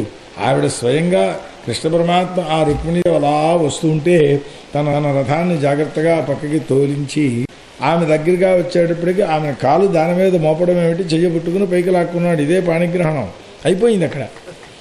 ఆవిడ వెడితే తీసుకెళ్ళాడు తప్పిస్తే, అంటే అక్కడ ప్రత్యక్షంగా జరిగినటువంటి అంశాన్ని చూసినప్పుడు మనకి తిరిగేటటువంటి విధానాన్ని మనం చూస్తే దాని స్వరూపం అట్లా ఉంటుందన్నమాట. అందుచేత సరే మొత్తం మీద బలాత్కారంగా తీసుకువెళ్ళాడు కనుక అన్నారు. ధనుస్సు లాగాడు, కృష్ణుడిని కొట్టాడు. ఆ క్షణం ఆగు, అక్కడ యుద్ధం చేస్తాను నీతో అన్నాడు. ఆగితే కానీ యుద్ధం చేయడం చేత కాదు. ఎందుకంటే ఇందాక చెప్పారు, ఆ గుర్రములు సుపర్ణ సదృశములు, గరుడ వేగంతో ప్రయాణం చేయగలిగినవి. ఆ వేగాన్ని వీళ్ళెక్కడ ఎందుకోగలరు? సరే ఒక్కడే బయలుదేరి వెళ్ళాడు, యుద్ధం చేశారు. ఎక్కడికి వెళ్తావు, మా చెల్లెల్ని దొంగిలించేసావు నువ్వు. కాకి వచ్చి హవిస్సును పట్టుకుపోయినట్టుగా అన్నాడు. అసలు ఆ పోలికలు ఏం పోల్చాలో కూడా వాళ్ళకి తెలియదు. కాకి హవిస్సును పట్టుకెళ్ళినట్టుగా పట్టుకెడితే ఆ హవిస్సును మళ్ళీ మనం తెచ్చుకున్నాం హోమం చేయడానికి పనికిరాదు. ఇప్పుడు కృష్ణ పరమాత్మ ఒకవేళ కాకి నల్లగా ఉన్నాడు కనుక ఒప్పుకుందాం కాసేపు, అతడు పట్టుకెళ్ళినటువంటిది హవిస్సు అతడు భుజించడానికే పట్టుకెళ్ళాడు తప్ప వీళ్ళకి తిరిగి ఇవ్వడానికి పట్టుకెళ్ళలేదు. ఇప్పుడు ఒకవేళ ఈ ఉపమానాన్ని అక్కడ సవరణ చేసి పెట్టినట్లయితే కాకి హవిస్సు ముట్టున్నట్టుగా అనేది ఆమె అపవిత్రురాలు కావాలి, తిరిగి తెచ్చినా ఉపయోగం లేనిది కావాలి. ఏమిటా పోలిక, ఏం మాట్లాడుతున్నాడో చూడరా నాయన అన్నారు. మాటలు సరిగ్గా లేకపోతే శాస్త్రి గారు చెప్పారు కదా, నాలుక చేసే పనులకి దంతాలకి భంగం, పళ్ళు రాలబడతాడు కదా అవతలవాడు, అది కారణం అన్నమాట. సరే అని ఈ విధంగా బయలుదేరి యుద్ధం చేయడం ప్రారంభించారు. ఏదో వాడి ధనుస్సుని ఛేదించేశారట, మళ్ళీ ఇంకో ధనుస్సు తీసుకుని కృష్ణుడిని కొట్టడం ప్రారంభించారట, ఆ ధనుస్సును ఛేదించేశారట. ఇలాగా ఏది వాడు ఆయుధం చేతితో పుచ్చుకుంటే దానివల్ల ప్రయోగం చేయకుండానే నరికేయడం. ముందు అదో పెద్ద తెలివితేటలు అన్నమాట. శాస్త్రాదాల్లో కూడా వాడు అడిగిన దానికి సమాధానం చెప్పడం కాదు, నువ్వు చెప్పింది అడిగిందే తప్పు కదుట్రా అని ముందు అక్కడి నుంచే పెట్టేస్తే ఇక మళ్ళీ దగ్గరికి రాడు వాడు. అదిగో ఆ విధానంగా జరిగింది అన్నారు. పరిఘాలు, పట్టిసాలు, సోలములు, చర్మలు, శక్తి, తోమరం, ఇలా చివరికి వాడికి ఒళ్ళు మండిపోయి రథం మీద నుంచి కింద ఉరికి ఖడ్గం చేత్తో పుచ్చుకుని ఇప్పుడు యుద్ధం చేస్తాను అన్నాడు. బహుశా ఆయుధాలు అయిపోయి ఉంటాయి అప్పటికి. ఆయుధాలు ఉన్నవాటిని సక్రమంగా వినియోగించుకోవడం కూడా వీరుడు యొక్క ఒక ప్రత్యేక లక్షణం. ఆ విధంగా కిందకు వచ్చేసి కృష్ణుడి మీదకి పరిగెట్టాడు. పరిగెట్టుకు వెళ్ళి అది ఎలా ఉన్నది అని వ్యాస భగవానుడు చెబుతారు. పతంగ ఇవ పావకం, మిడత వెళ్ళి అగ్ని దగ్గరికి పడినట్టుగా ఉందయ్యా అన్నారు. వీడెళ్ళి అక్కడికి ఏం చేస్తాడు? పరమాత్మ దగ్గరికి వెళ్ళి సజే వస్తుంటే వీడి చేతిలో ఉన్న ఖడ్గాన్ని నువ్వుల గింజల కింద నరికేశారట పరమాత్మ. తెలశహ అంతంత చిన్న ముక్కల కింద నరికేసేశారు. వీడు అక్కడికి వెళ్ళేటప్పటికి ఆయుధాలు లేవు. ఇప్పటికి పెట్టుకెళ్ళిన కత్తి కూడా మధ్యలోనే కృష్ణార్పణం అయిపోయింది. ఎప్పుడైతే వాడు దగ్గరికి వచ్చాడో ఇంకా పిడి చేతిలోనే ఉంది, రండి కత్తి ఉందనుకుంటున్నాడు. తీరా దగ్గరికి వచ్చేటప్పటికీ ఆ చెయ్యే పట్టుకుని తన దగ్గర రథం మీద ఉంటూ ఉండేటటువంటి ఖడ్గాన్ని తీశారు. వీడు చంపేసే ఉద్దేశం ఆయనకి ఉందా లేదా మనం ఆలోచించుకోవాలి. ఎందుకంటే పైకి నటన వేరు, లోపల అభిప్రాయం వేరు. చంపేదలుచుకుంటే అక్కడి నుంచే చక్రం ఒకసారి పంపేస్తే కృష్ణార్పణం కదా, అక్కడ దాకా వెళ్ళలేదు. దగ్గరికి వచ్చాక చెయ్య పట్టుకుని ఆ ఖడ్గాన్ని తీసుకున్నారట. రుక్మి అనేటటువంటి వీణ్ణి చంపేయాలనే ప్రయత్నం కనబడుతోంది. వచ్చేటప్పటికీ సోదరుణ్ణి చంపేసే ప్రయత్నంలో ఉన్నాడు కృష్ణుడు అన్ను పైకి చూచిన స్థితి. సోదర వధకు జరిగిపోతోంది. సోదర వధ జరిగితే ప్రమాదం ఏమిటో తెలుసునా? వాడు పోతే పోతాడు, ఉంటే ఉంటాడు, తర్వాత విషయం. ముందు పక్షిణీలు వస్తాయి. తీరా వస్తే పెళ్లి చేసుకోవడానికి ద్వారకా నగరానికి వెళ్ళేటప్పటికి కుదరకపోయే ప్రమాదం ఉన్నది. పైగా పెళ్లి సంకల్పించిన తరువాత అటువంటి ఆసూచనలు పెళ్లి అయిన తర్వాత కానీ ముందు కానీ రావడం అట్టే అంత సమంజసం కాదు. రాకుండా చూసుకోవాలి. పెళ్ళి అయిన తర్వాత పురుడు వస్తే చాలా మంచిది. పెళ్ళి అయిపోయాక పురుడు వచ్చిందండి అన్నారు, చాలా మంచిది. ఎందుకంటే వీళ్ళకి చక్కగా పిల్లలు పుడతారు అని అర్థం, దానికి వేరే పక్కలేదు. అందుచేత ఆవిడ ఒక్కసారి భయపడిపోయి కృష్ణ పరమాత్మ పాదాల మీద పడిపోయి, యోగేశ్వర అప్రమేయాత్మన్ దేవదేవ జగత్పతే హంతున్నార్హసి కళ్యాణ భ్రాతరం మే మహాభుజ. ఇక్కడ రెండు బాధలు.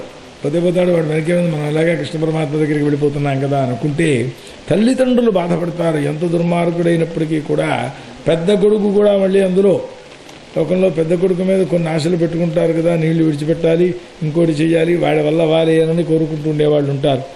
అట్లా ఆ ఇబ్బంది తల్లిదండ్రులకు బాధ కలుగుతుంది అని అభిప్రాయం.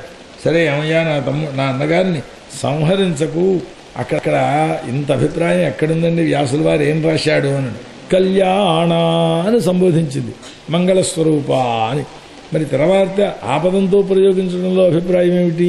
తెల్లవారితే మంగళం జరగవలసి ఉన్నది, అందుకని ఆపదంతో సంబోధించింది అనని. ఆ విధంగా సరే శ్రీశుకుల వారు చెబుతున్నారు. సరే ఆవిడ భయాన్ని చూచారట. పాపం ఒళ్ళంతా వణికిపోతున్నది, ఆ ముఖంతా ఎండిపోతోంది అనిపించింది. సోదరుని యొక్క మరణం ఎక్కడ చూడవలసి వస్తుందోనని. అట్లాంటి స్థితిలో ఆ పాదాలు పట్టుకున్నదేమో. వెంటనే ఆయన సకరుణుడై ఆ అతన్ని సంహరించడం అనేటటువంటి మాటను పక్కకి తగ్గించేశాడు. ఆ తర్వాత వాడి వస్త్రం ఉత్తరీయ వస్త్రం ఉంటుంది, వాడికి కూడా ఉత్తరీయం లేకుండా పూర్వకాలంలో ఎవరు ఉండేవారు కాదు.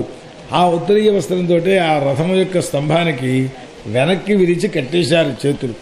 ఇలా వెనక్కి విరిచి మధ్యలోకి స్తంభం వచ్చేట్టుగా చేసి ఈ చేతులు రెండు వెనకాల ముడిట్టేసి ఆ తర్వాత స్తంభానికి బిగించాలట వాడిని. చేతులు రెండు ఇలా ఉంటాయి, స్తంభానికి నడ్డి కట్టేస్తారు. చేతులు తీయడానికి అవి వేరే కట్టేసి ఉంటాయి. అట్లాంటి స్థితిలో ఆ తర్వాత పాపం ఎక్కడ నేర్చుకున్నాడో కృష్ణ పరమాత్మ ఈ విషయం అయితే తెలియదు. కానీ మరి చిన్న చిన్న కత్తులు కూడా దగ్గర ఏం లేవు. వెనకిప్పుడో వేళాకోళం చేశారు. మహారాజు గారు రామాయణం పుచ్చుకొడుతున్నారట పండితుడు. ఆ మహారాజు గారు వస్తున్నారట. వస్తూ ఏమయ్యా రేపు ముహూర్తం బాగుంటుందా అని అడిగారట. చిత్తం ఇంటికి వెళ్ళి పంచాంగం చూసి పెడతానండి అన్నాడు. అదేమిటి అంతలా పుస్తకం చేతిలో ఉంది, ముహూర్తం పెట్టడమే కుదరదా అన్నట పాపం. తర్వాత ఆయన్ని ఈ విషయం తెలుపుడు చేయడం కోసం ఎప్పుడో వస్తే రాజుగారు ఒకసారి మీ కత్తి వెండి అన్నట్టు. ఎందుకురా? ఏం లేదు, కాస్త ముఖం శుద్ధి చేసుకుంటాను. అంటే ఈ కత్తితో ఎలా చేసుకుంటావురా అంటే, మరి అంత కత్తి ఉంది నీకేనా పనికిరాదా అన్నాడు. ఏమిటి అని ఒకళ్ళ ఎత్తు మీద ఇంకొకళ్ళని ఎత్తు వేసుకుంటూ ఉండడం అన్నమాట. మరి కృష్ణ పరమాత్మ చిన్న కత్తులు ఏమీ తెచ్చుకుని ఉండడు.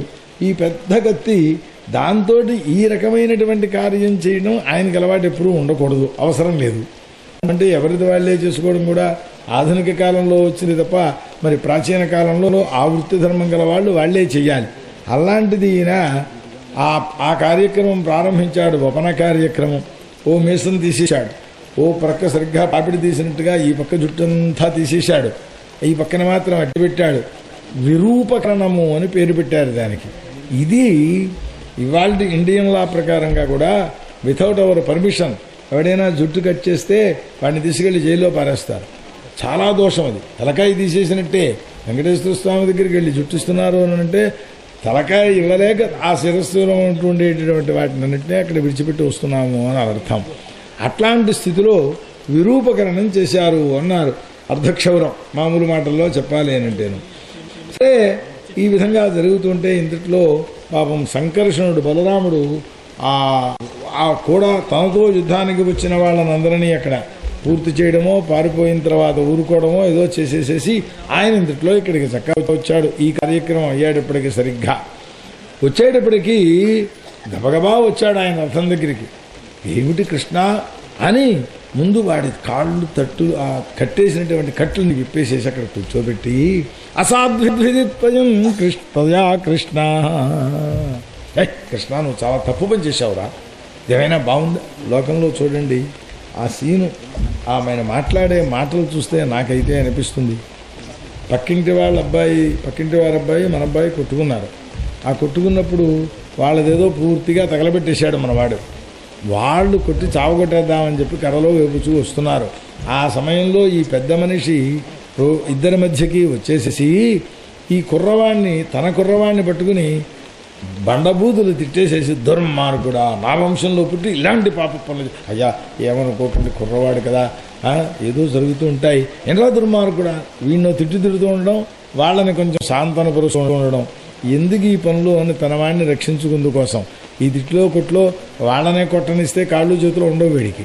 అట్లా రుక్మిణీదేవికి యొక్క కోపాన్ని తగ్గించడం కోసం, ఆమెకు బాధ కలిగించకుండా ఉండడం కోసం కృష్ణ పరమాత్మను కేకలు వేస్తున్నాడు. ఎవరు? బలరాముడు. ఆయన చెప్పేది దుర్మార్గమైన పని ఇట్లా చేయవచ్చునా, చాలా ఎంత హీనమైనటువంటిది, శత్రువైనా శ్మశ్రుకేశువా కేశవాపం అనేటటువంటిది స్నేహితుడికి వధలాంటిది అవుతుంది. మనకు కావలసిన వాడు, అమ్మా నువ్వేం బాధపడకమ్మా, ఏమిటంటావా, భ్రాతృవైరు సుఖదుఃఖదో నచాన్యోస్తి. మనకి అవమానం వచ్చినా మానం వచ్చినా ఇవన్నీ ఎవడూ కల్పించేవి కావు. మనం ఎవరికైనా గౌరవం చేస్తుంటే అది మనకి ఆనందం, ఎవరికైనా దుఃఖాన్ని కలిగించుంటే మనకి సుఖం, మనకి దుఃఖం. ఇట్లా మనం చేసినవే మనకి వస్తూ ఉంటాయి తప్ప, అందుచేత అతను ఎప్పుడో ఎవరినో అవమానం చేసి ఉంటాడు, అందుకని ఇట్లాంటిది ఏదో దైవికంగా కృష్ణుడు అక్కడ కారణం అయ్యి ఉంటాడు, అంతే తప్పిస్తే ఎవరిని అవమానం చేస్తే జరుగుతుందమ్మా అని చెప్పి, బంధువైనటువంటి వాడు వధార్హుడైనా సంహరించకూడదురా, అలాంటిది నువ్వు పట్టుకుని సంహరించడం కంటే ఎక్కువ అవమానం చేస్తావా అని కృష్ణుడు కేకలు వేయడం. ఆవిడకేసరికి క్షత్రియాణామయం ధర్మ, మా రాజధర్మం అనేది ఇలాగే ఉంటుంది. రణరంగంలోకి వెళ్ళిన తర్వాత జయమే ప్రధానంగా ప్రయత్నిస్తారు తప్ప వీడు మనవాడా పరాయివాడా అనుకునే మాటలు అక్కడేమీ కుదరవు. కాబట్టి మరి యుద్ధంలోకి వచ్చాక ఏదో పని చెయ్యాలి కదా, అందుకని చేశాడు కృష్ణుడు, అంతకంటే ఏం కాదమ్మా అని ఓ మాట ఇటు ఓ మాట అటు, ఇటుకేసి నవ్వుతూ అటుకేసి తిరిగి కోపంగా ఇట్లా మాట్లాడడం ప్రారంభించాడు ఆయన. అని కొంచెం వేదాంత విచారణను కూడా చెప్పాడు. ఆత్మమోహో నృషామేష కల్ప్యతే దేవమాయయా.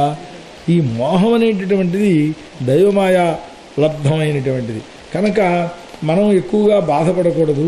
సుహృత్తు దుర్హృత్తు అంటే స్నేహితుడు శత్రువు ఉదాసీనుడు ఈ భేదాలన్నీ కూడా దేహాత్మభావన కలిగినటువంటి వాళ్ళకు మాత్రమే ఉంటాయి. అందుచేత ఆత్మ అనేది ఒక్కటే ఎవరికైనప్పటికీ కూడాను. మూడులైన వాళ్ళు దాన్ని తెలుసుకోలేకపోతున్నారు. ఈ దేహం అనేటటువంటిది ఆద్యంతాలు కలిగేది, ఒకప్పుడు పోతూ ఉంటుంది, ఒకప్పుడు వస్తూ ఉంటుంది కనుక అని జన్మలు ఇవన్నీ కూడా వికారాలు ఇవన్నీ జరుగుతూ ఉంటాయి. దీంట్లో బాధపడవలసింది ఏం లేదు. అజ్ఞానం అని ఇలా చెప్పేటప్పటికి పాపం ఆవిడ కూడా సరే నేనేం అనుకోలేండి అంది, అనలేదు, ఆ మాట అభిప్రాయాన్ని సూచించిందన్నమాట. సరే ఇదంతా జరిగిన తర్వాత రామచంద్రుని యొక్క ప్రతిబోధనం చేత వైమనస్యాన్ని విడిచిపెట్టి మనస్సును బుద్ధియందు బుద్ధితో కూడుకున్నటువంటిదై సరే వీణ్ణి మాత్రం ప్రాణావశిష్ఠునిగా విదిలి పంపించేశారు. అక్కడి నుంచి విరూపకరణం వితథా ఆత్మమనోరథ. మరి రుక్మిణిని తీసుకువస్తేనే కాని కుండిన నగరంలో ప్రవేశించనని ఒక ప్రతిజ్ఞ చేసి ఉన్నాడు కదా, ఏం చెయ్యాలి అని. ఆ కుండిన నగరానికి ఇంకా 4 మైళ్ళు ఉందనగానే నేను ఇక్కడి నుంచి రాని చెట్టు కిందే కూర్చుంటాను, రుక్మిణీదేవిని తీసుకొస్తేనే కానీ, ఇవాళ కాకపోతే రేపు కాకపోతే 10 సంవత్సరాల తర్వాత లేదా 100 సంవత్సరాల తర్వాతను ఎప్పుడైనా సరే రుక్మిణిని తీసుకొచ్చి ఏం చేస్తావు, ఏమిటంటే అది మూర్ఖత్వం అని అక్కడ ఒక నగరాన్ని నిర్మాణం చేసుకుని అక్కడ ఉండిపోయినాడు. ఉన్నారు కుండిన నగరంలోకి బతుకుండగా మళ్ళీ అడుగు పెట్టలేదు. ప్రతిజ్ఞను నిర్వర్తించుకున్నాడు, చేయదలిచిన పనిని చెయ్యను చేయలేకపోయినాడు. సరే విభోజకటము అని పేరు. అక్కడే రుక్మిణీదేవి యొక్క పుత్రుడైనటువంటి ప్రద్యుమ్నుడుకు తన కూతురైనటువంటి రుక్మవతి అనే ఆమెనిచ్చి పెళ్లి చేస్తాడు. ఆ తర్వాత వీడి కొడుకు కూతురుని మళ్ళీ రుక్మిణీదేవి యొక్క మనువడైనటువంటి అనిరుద్ధునికి ఇచ్చి పెళ్లి చేస్తాడు. చివరికి అక్కడే పూర్తవుతాడు కూడాను. అందుచేత ఆ భోజకటంలోనే ఉండిపోయినాడు అన్నారు. సరే ఇక్కడి వీరు కృష్ణ పరమాత్మ ఆ రథం మీద చాలా అతి సుకుమారంగా తీసుకువెళ్ళారు. పాపం ఆ రుక్మిణీదేవి ఎక్కడ అలసిపోతుందో, కుదుపు తగిలితే ఇబ్బంది కదా, అందుచేత ఆ తీసుకెళ్ళిన తర్వాత అక్కడ స్త్రీలందరూ పురుషులందరూ ఆ కృష్ణ పరమాత్మను చూచి ఆ రుక్మిణీదేవిని తీసుకొచ్చారు. సాక్షాల్ లక్ష్మే, ఇంకొక లక్ష్మి కాదు ఈవిడ, లక్ష్మీదేవే ఈ రూపంలోకి వచ్చినది. లక్ష్మీదేవి అందంగా ఉండదని ఎవడూ అనుకోలేడు కదా. అందరూ ఆనందాన్ని పొందారు అనని. ఇదిగో ఈ ఊళ్ళో ఈ సప్తాహంలో ఎలా అయితే మా బంధువులు వచ్చారు కొంతమంది, చాలా బాగుంది అన్నారు. ఏమిటి బాగుందన్నాను నేను. అంటే కాఫీ కాచుకోక్కర్లేదు, టీ కాచుకోక్కర్లేదు, వేళకి 4 సార్లు పట్టుకొచ్చేస్తున్నారు, పొద్దుపోయాడు. ఆడవాళ్ళకి పాపం ఇంటి దగ్గర రోజు వంట వార్పులు ఉంటుంటాయి కదా, అవి లేకుండా 4 రోజులు గడిచేటప్పటికి అందరం ఎక్కినట్టుగా ఉంటుందన్నమాట. అట్లాగా కృష్ణ పరమాత్మ యొక్క వివాహంలో 5 రోజుల వివాహం, 16 రోజుల పండగ వరకు ఊళ్ళో ఎవరూ నిప్పంటించడానికి వీల్లేదు అని శాసనం. 50 మంది ఏం కావలసి వచ్చినా ఇక్కడే, కాఫీ అయినా, టీ అయినా, హార్లిక్స్ అయినా, ఓవల్టైన్ అయినా, మరి ఏ పిండి వంటలు కావలసి వచ్చినా అన్నీ ఇక్కడే. ఎంత ఆనందంగా ఉంటుందండి ఊరందరికీ కూడా. మహానంద పరవశులు అయిపోయినారు అన్నారు. అక్కడ కురు సృంజయ కైకేయ విదర్భ యదు కొంతయ 6 కులముల వారు, 6 వంశముల వారు ఉన్నారు అక్కడ. వాళ్ళందరూ కూడా ఆనందాన్ని పొందారు. ఎవళ్ళు తిన్న వాళ్ళే హడావిడి, ఏమిటా హడావిడి అని. అదిగో అక్కడ పెడుగురు వచ్చి కూర్చున్నారు, బంతులాటకు వచ్చేస్తారట. ఆ బంతులు పట్టరావాలి కదా, ఎవరు చెప్పేదేంటి వాళ్ళ బంతులాట లేకుండా ఎలాగా అని ఇలా హడావిడి పడిపోతూ ఎవరు తిన్న వాళ్ళే ఇక్కడ. అదే పొద్దున్నుంచి అదే అనుకుంటున్నాం. ఎవరు చేశారయ్యా సప్తాహానికి ఏర్పాట్లు అని. ఎవరి కార్యక్రమాలు వాళ్ళు చేసుకుంటున్నారు. అక్కడికి వెళ్ళేటప్పటికీ వెంటనే కాఫీ తాగుతారా అండి? ఇంకా సేపు అయ్యేటప్పటికీ భోజనానికి ఇప్పటి నుంచి లేచేస్తారా?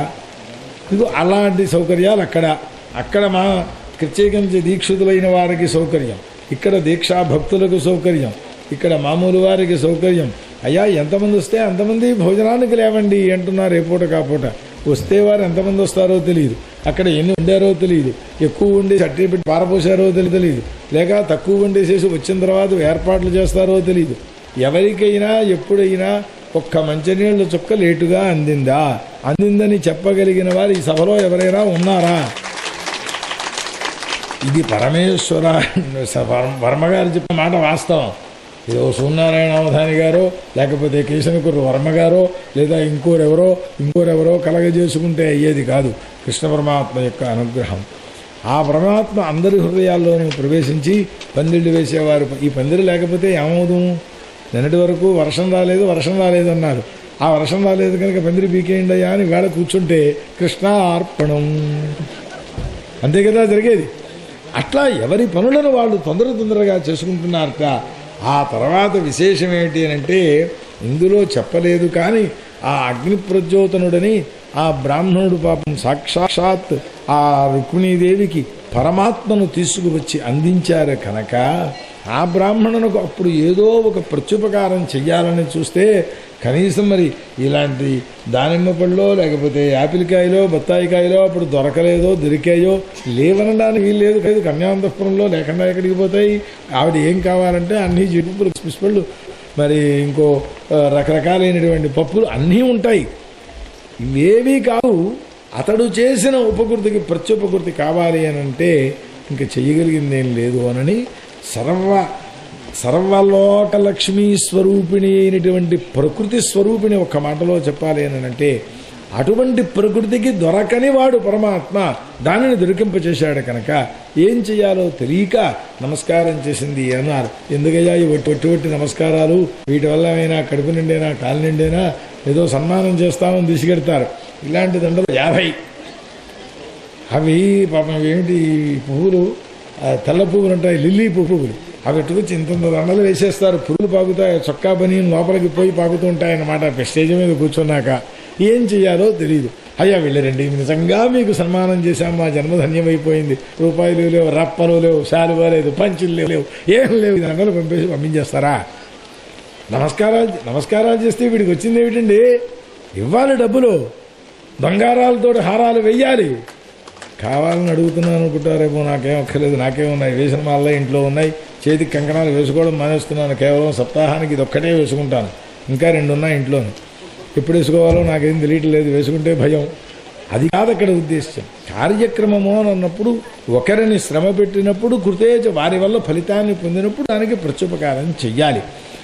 అప్పుడు తన యొక్క స్థితిని అనుసరించి నమస్కారం చేసింది. సదస్యం అవుతుంటే వేద విద్వాంసులందరూ వస్తే ఒక్కొక్కసారి మోచేతితో తడిమింది పరమాత్మను. కొడు పక్కనే కూర్చున్నాడు కదా కృష్ణ పరమాత్మ. ఏమిటి అని ఆవిడకేసి చూశాడు. అలా చూసింది ఆవిడ. సరే అన్నాడు. ఇంకేం లేదు, మాటామంతి ఏం లేవు. ఆ వెంటనే రథ గజ తురగ పదాతి అగ్రహారాది సమస్త సైన్య పరివార సమేతమైన ఒక మహారాజ్యం లాంటి 1,00,000 ఎకరాల భూమి ఉంటూ ఉండే అగ్రహారాన్ని ఆయనకి ఇచ్చాడు.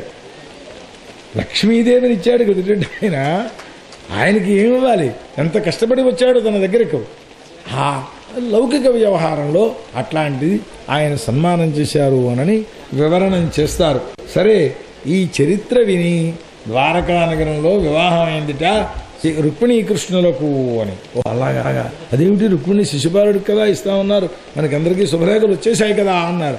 శుభలేఖలు లేఖలేవి, శుభం మాత్రం అక్కడ జరిగింది.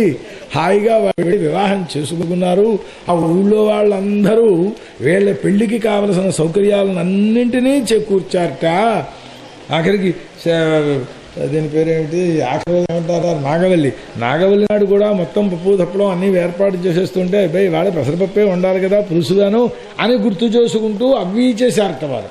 మిఠాయిలు చక్కెర పొంగళ్ళు కొత్త ఉన్నాయి, కానీ పప్పు పులుసు ఉండాలి కదండి ఆఖరి రోజుని, అది కూడా ఉండండి ఇప్పుడు అది కూడా. ఇలాగా సమస్త వైభవోపేతంగా షోడశకళా పరిపూర్ణుడైనటువంటి కృష్ణచంద్రుడు ఆయన. ఆ కృష్ణచంద్రుడికి 16 రోజులు మంచి వైభవంతో అత్యద్భుతమైన మొత్తం ఆ ద్వారకా నగరంలో ఏ ఒక్కరూ ఒక్క ఇంట్లోనూ హడావిడి లేకుండా లేరు, ఎవరింట్లోనూ పొయ్య వెలిగించలేదు. ఆ కృష్ణ పరమాత్మ యొక్క ప్రసాదాన్ని వారు ఆ విధంగా స్వీకరించి ఆ శ్రీకృష్ణ కళ్యాణమూర్తిని ఆనందంతో చూడగలిగినటువంటి వారు అయినారు. కనుక మనం కూడా మన రామచంద్ర సోమయాజులు గారు ఇక్కడ చేయించినటువంటి కృష్ణ పరమాత్మ యొక్క పూజా స్వరూపం, ఆ కళ్యాణ స్వరూపాన్ని తిలకించాం. కనుక మనం కూడా వారందరూ కృష్ణ పరమాత్మ యొక్క అనుగ్రహానికి పాత్రులాడు ప్రత్యక్షంగా ఎట్లా చూచి ఆనందాన్ని పొంది తర్వాత శుభ పరంపరలను పొందారో, సకల మనోరథ సిద్ధులను పొందారో, ఈ పరమాత్మ యొక్క అనుగ్రహం చేత చూడండి ఆ కళ్యాణమూర్తిని చూచే హృదయము చూచే నేత్రాలు ఉండాలి తప్పిస్తే ఆ పరమాత్మ యొక్క దివ్య సౌందర్యాన్ని మనసా ఊహించుకోవాలి. మట్టి బొమ్మే కదా అండి అనుకుంటే మనము మట్టి బొమ్మలమే. అది సాక్షాత్ పరమాత్మ అక్కడికి వచ్చి ఆ దివ్య సౌందర్యంతో ఎట్లా ప్రకాశిస్తున్నాడనే ఆ భావనను, ఆ సౌందర్యాన్ని, ఆ రుక్మిణీ కృష్ణుల యొక్క దాంపత్యాన్ని చూడగలిగితే మనసానైనా అటువంటి శుభ పరంపరలన్నింటినీ మనం పొందుదాం. ఒకవేళ చూడలేకపోయినా అవి మాత్రం ఇవ్వడం మరిచిపోకునాయన అని ఆయనతో చెబుదాం. ఆడవాళ్ళు చెబుతుంటారు, భక్తి తప్పినా ఫలం తప్పకూడదు, శ్రద్ధ తప్పినా ఫలం తప్పకూడదు అని నోములు చెప్పేసి అక్కడికి వెళ్ళేసేసి ఇంత బెల్లం ముక్కాను 3 అక్షతల కిందలు వేసి పూజ పూర్తి చేసేస్తారట. ఫలం మాత్రం పరిపూర్ణంగా కల్పంలో చెప్పింది యావత్తూ రావాలి. ఆడవాళ్ళు గురువులు మనకి. మనం కూడా ఆయన అలా ప్రార్థిస్తున్నాం. జై శ్రీ రుక్మిణీ కృష్ణ పరమాత్మకు. బాగుంది, చాలా ఆనందంగా ఉంది.